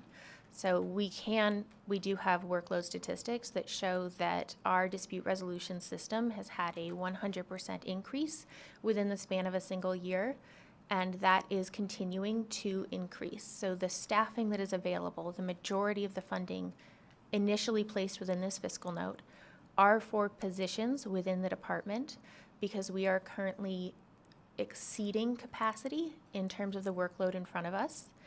And do have an anticipated capacity need in order to implement many of the provisions of this bill. Thank you for that. Thank you, Madam Chair. I think maybe people are just confused on what I'm asking, but I don't care that it's going to hit in 2027. I understand that's potentially what's saving this legislation. To me, this number shouldn't exist for 2027. You have not put in anything in this note, fiscal note, about perceived caseloads or anything that justifies that number.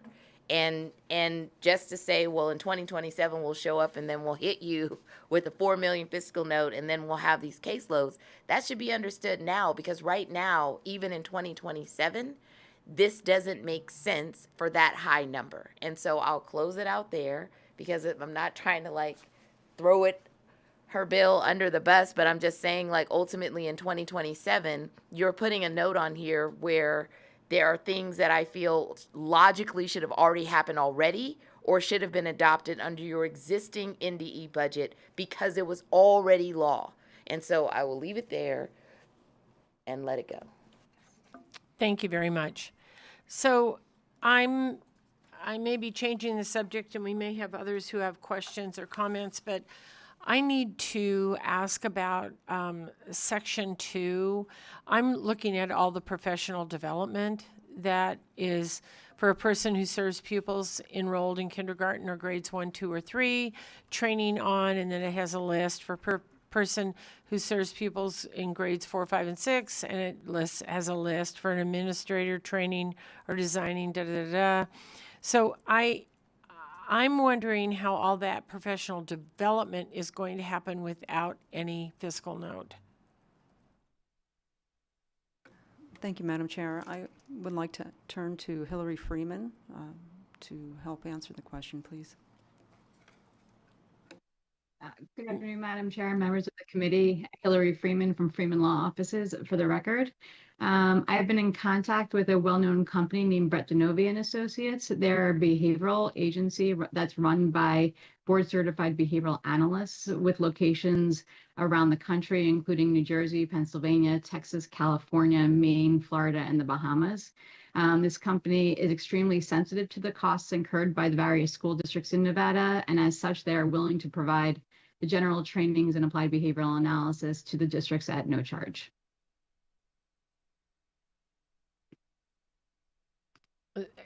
Have you discussed that with the school districts in Nevada? I have spoken to some representatives, so they should be aware of that. Okay, well, I guess that's a question for the school districts. Also, I don't know these vendors, but we're not in the habit of hiring vendors at the state level. That's something school districts do, and there's an RFP process. So they may be willing to do that, but we would still have to have some oversight on that of what happens with our teachers.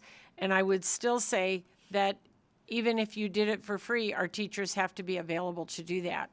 So that means either they're doing it on a Saturday or from 7 to 8 at night, or in the summer. I don't know when they're doing it, because I did this for a long time and I know I didn't have a squeak of time. So I just am trying to figure out, if they're not doing it during the normal working day, if you don't get together your teachers on a normal working day to do that on a professional development day, I'm just trying to figure that out for our teachers. Hillary Freeman, for the record. It's my understanding that this training, these general trainings, can be provided during the PD days. So they would already be available. I'm sure that varies by the district, but that is my understanding as to when this can occur. And again, I'm sure they'd be available throughout the year if the schools wanted more trainings. So then would there be an overtime issue? I mean, teachers don't get overtime, but how would that work? Unfortunately, teachers don't get overtime. Hillary Freeman, for the record, I'm sure that they'd be able to work something out with districts. They do around the country, so to make sure that it's available at a mutually convenient time. Madam Chair? Yes, sir. Daniel Stewart, for the record. One thing to add, the intention of the amended Section 2 wasn't that they provide any of that professional training, simply that the districts report on what professional training in those areas is being provided. But isn't it, if I'm reading this if I'm reading this properly, it says, A, for a person who serves pupils enrolled in kindergarten or grades 1, 2, or 3, training on, and then it has a list. So are you saying they wouldn't have to have that training unless they wanted to? Daniel Stewart, for the record, that is correct. So it's all optional? All optional. They're just reporting on which training they do offer, that they are providing, that they decide, and especially a training at no cost, if you see in subsection D. But then in 3, it says the department shall require all school districts and charter schools to report on their efforts. So you mean you could just report back nothing? Daniel Stewart, for the record. Seems to me it wouldn't make any sense. Yes, that is my understanding is that part of the problem with this area in the school district is just the lack of data in general from both parents and so forth. And this was meant to provide the opportunities for these school districts to be able to offer the data of what kind of training they are providing for their teachers. They may decide none is required and they may not do any, but this is simply just to provide that information now rather than had the bill was originally drafted just to implement that it be done right away, just to find out what is being offered and what's not being offered. Okay, I just several times in this new amendment am reading, like number 6, the reporting required by this section 2 shall be provided by all school districts. And I get that you're saying to me, oh, well, they could report 0, but you've been around here. What do you think is going to happen when school district XYZ from whatever county comes up and says, we just didn't do it? We're reporting that we just didn't do it. I mean, we're setting our teachers, it's the teachers that we're setting up for failure if we do that. Daniel Stewart. Just telling you as a friend of a teacher here. Daniel Stewart, for the record, point taken. Yeah, I just don't know how we do this reporting without any fiscal notes. So anyway, any additional questions from this committee?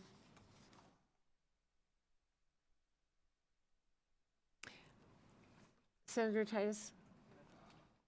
I have some questions on the, as I'm reading this new amendment, I have some questions on the, some of the new language that's in here, but our hours are waning. So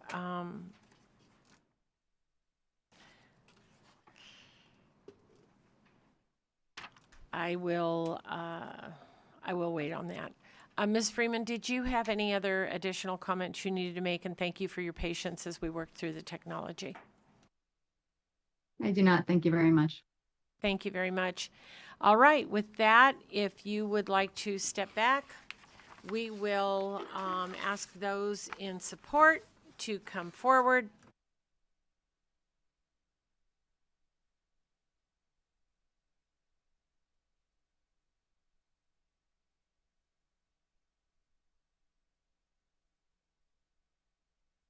Go ahead, please.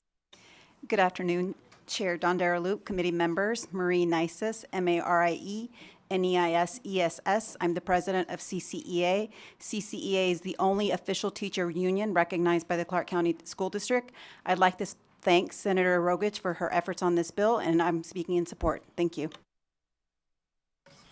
Thank you, Madam Chair, and to the committee members. My name is Maurice Washington. I'm with AFP, Americans for Prosperity. I'm the legislative liaison, and we appreciate the efforts of Senator Rogich in this bill addressing a need with our students, and we're in support of this bill as well. Thank you.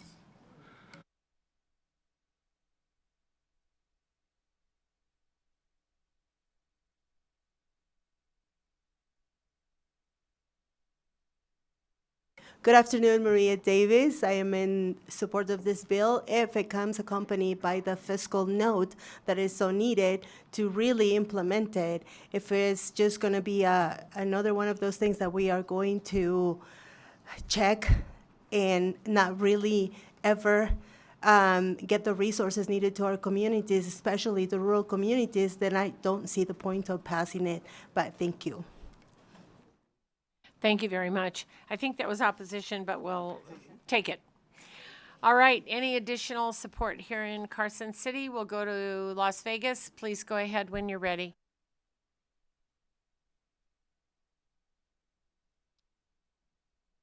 Madam Chair and committee members, my name is Jan Crandy, C-R-A-N-D-Y.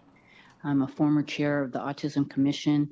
I just want to commend Senator Rogage for taking this bill on. I appreciate autism is in this bill a lot. The class size, adding an aide to a classroom at 4 students is huge and so needed in those classrooms, especially with severe behaviors, and utilizing the behavior analyst, even if it was contracted for those classrooms, is greatly needed.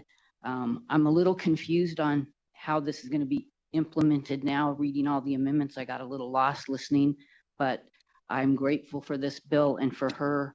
I know this is Senator Rogage's first session, and this is a big one to go for. Thank you very much. Appreciate you. Thank you very much. And Ms. Crandy, I think you were out of the room earlier. I heard from Miss Megan this morning, so thank you very much. And I appreciate you so much, and thank you for sponsoring all our bills. And I'm very, very grateful to you too. thank you.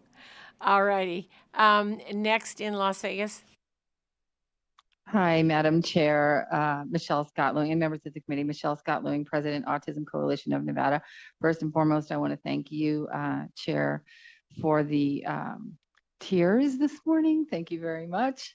Caught off guard, but thank you so much for what you had to say. With regard to this bill, the Autism Coalition of Nevada supports this bill, and I'd like to just make a comment about the lack of fiscal note and the concern about. I heard you loud and clear about throwing, essentially the teachers would be basically put out there if they had to report that they did not have anything to report in terms of training. But I think it's very telling, and I wouldn't want them to be, quote unquote, thrown in front of the bus. But I would also like that to be very revealing that they were not able to receive the training for whatever reason, whether it's a lack of fiscal note attached to this actual bill or funding from the state of Nevada. Either way, the training is needed, and that would be very revealing. So I'm all for the data, despite what it reveals. So thank you all so much for this bill, and thank you, Senator Rogage, for such a wonderful bill. We are grateful. Thank you very much, and please go ahead. Thank you, Madam Chair. Don Daraloop. I really appreciate it. Yesenia Gonzalez for a record, Yesenia Gonzales, representing Azul Blue United by Autism in Las Vegas, Nevada. I really appreciate you wanting transparency because number one, Azul Blue supports this bill. I'm also going to mention being also part of the Special Education Advisory Committee. When it comes to hearing what reports come out of Clark County, and you don't always get that information, it's very concerning. So I really appreciate when you ask the questions, because it's important to know what is going on through all of our counties, especially statewide. When a class is out of ratio, it's very concerning because you have a teacher that's trying to teach, you have FAPE, you have a lot of things going on in the classroom, and it's very concerning when you do not have a teacher's aide that could be there, or several that could help the child in need. So I just want to echo again, I really appreciate you laying the hammer down and wanting and demanding answers.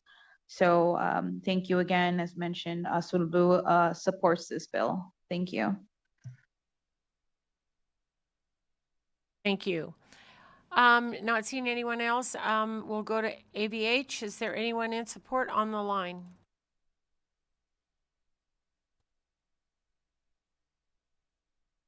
Thank you, Chair.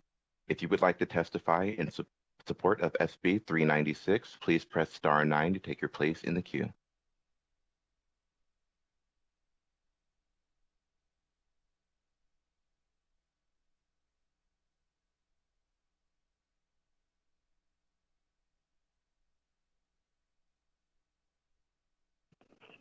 Hello, Marcos Lopez for the record, Western Legislative Director for Excel and Ed in Action. We are in support of this legislation. And as far as to the reporting, I think Nevada is definitely on its way. Both the Governor's Bill, Assembly Bill 584, and the Senate Majority Leader's Bill, SB 460, will provide training in the science of reading that it will pair nicely with the reporting in this bill. And we hope this committee passes this legislation. Thank you. Thank you very much. Next caller, please. There are no other callers wishing to provide support testimony at this time. Thank you very much. We'll go to opposition here in Carson City, in Las Vegas, and on the phone lines, please.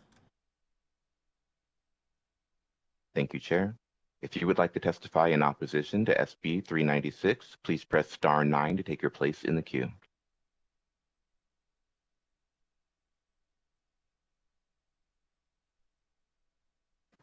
There are no callers wishing to provide opposition testimony at this time. Thank you very much. And we'll go to neutral here in Carson City.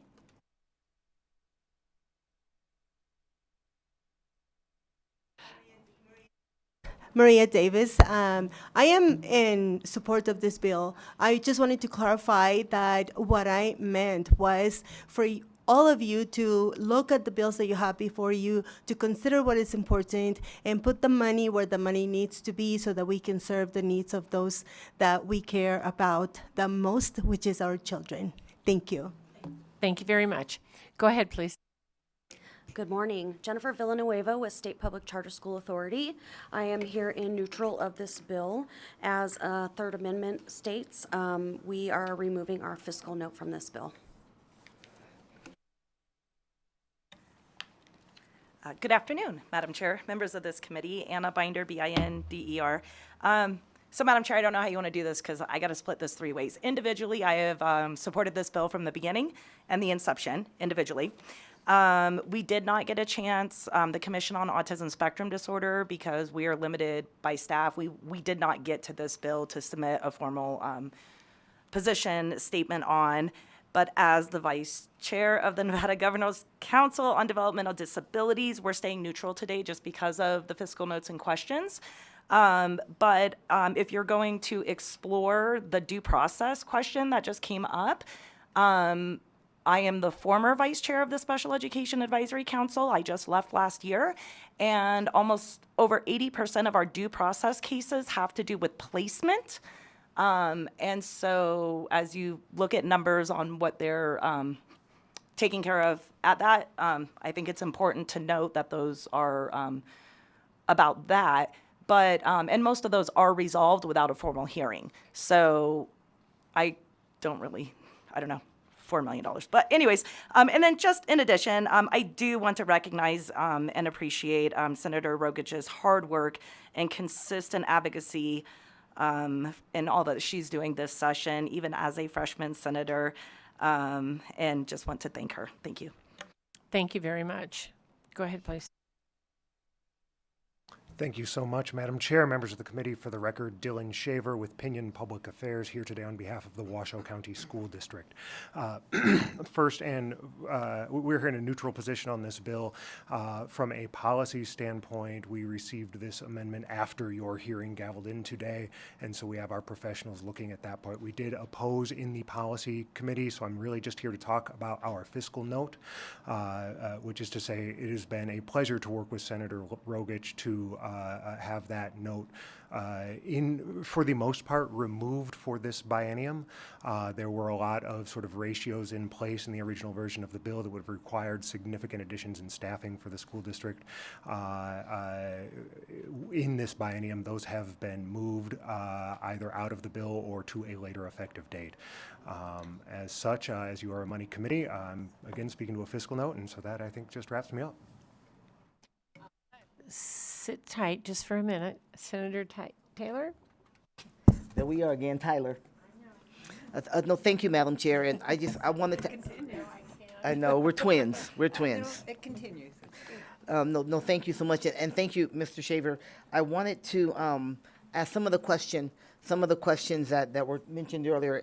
Talked about how the districts and how they'll be able to deal with this and not having fiscal.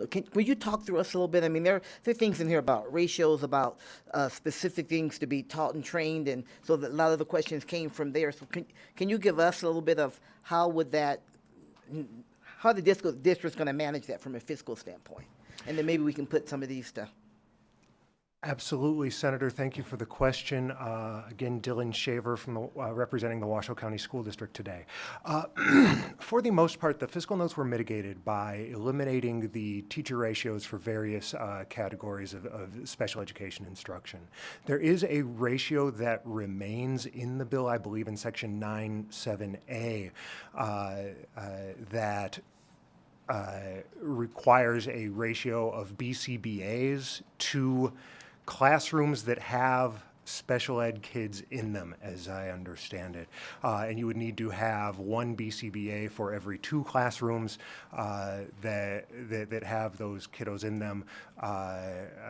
That component would come online in 2027, which is of course outside of this biennium. From the district's perspective, that is kind of a challenging figure. We view that as more of a policy issue though, primarily because, and I will say on behalf of another client, I have a client that trains and licenses BCBAs. We do not believe that workforce exists in the state at this time. But again, that's a policy matter. It would incur a cost in future biennium, but again, I repeat that the amendments to the bill would remove this biennium's cost. Just to contextualize this, and I don't know the numbers for other districts, for the Washoe County School District, it's about $120,000 per BCBA. Right now, the district has, I want to say, 6. We think that as implemented by 2027, there would need to be maybe 90 more. Follow up, Madam Chair. Thank you so much. But as far as what we're dealing with today, and that's why you felt comfortable removing the fiscal note for. Thank you. And again, for the record, the fiscal note process I won't bore you with. For us to really go in there, we need to see the reprint. But yeah, for now, the amendment as we understand it would remove it for this biennium. I appreciate that. Thank you so much. Thank you, Madam Chair. Thank you very much. Go ahead, please. Thank you, Madam Chair. Nathaniel Wall, Clark County School District. We're in neutral today because we're going to send this amendment to our team to have them review it and give us feedback at that time. Thank you very much. Go ahead, please.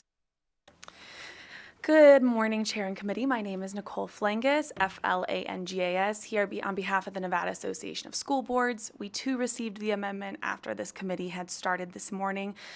There was evaluated that there would be an impact even with this reporting, and there are components of the bill that are still concerning, especially to some of our smaller districts that are policy related, which we testified to in the previous hearing. But as it pertains to the reporting, we were unable to submit for the rurals, especially a fiscal note, as they didn't have that amendment until we did at about 8:35 this morning. Thank you. Thank you very much. All right. Anybody else in the room in neutral? All right, Las Vegas. And on the phone lines, AVH, when you're ready. Thank you, Chair. The public lines are open and working. However, there are no callers to provide neutral testimony at this time. Okay. Closing comments, Senator Rogich? All right. Thank you very much, and thank you for the bill. I think that everybody just has a lot of questions, and so we'll work through that. So thank you very much for being here. All right. We are at a stopping point. We need to be down to floor. So we will convene later on. We have several more bills to hear. And so with that, we are in recess.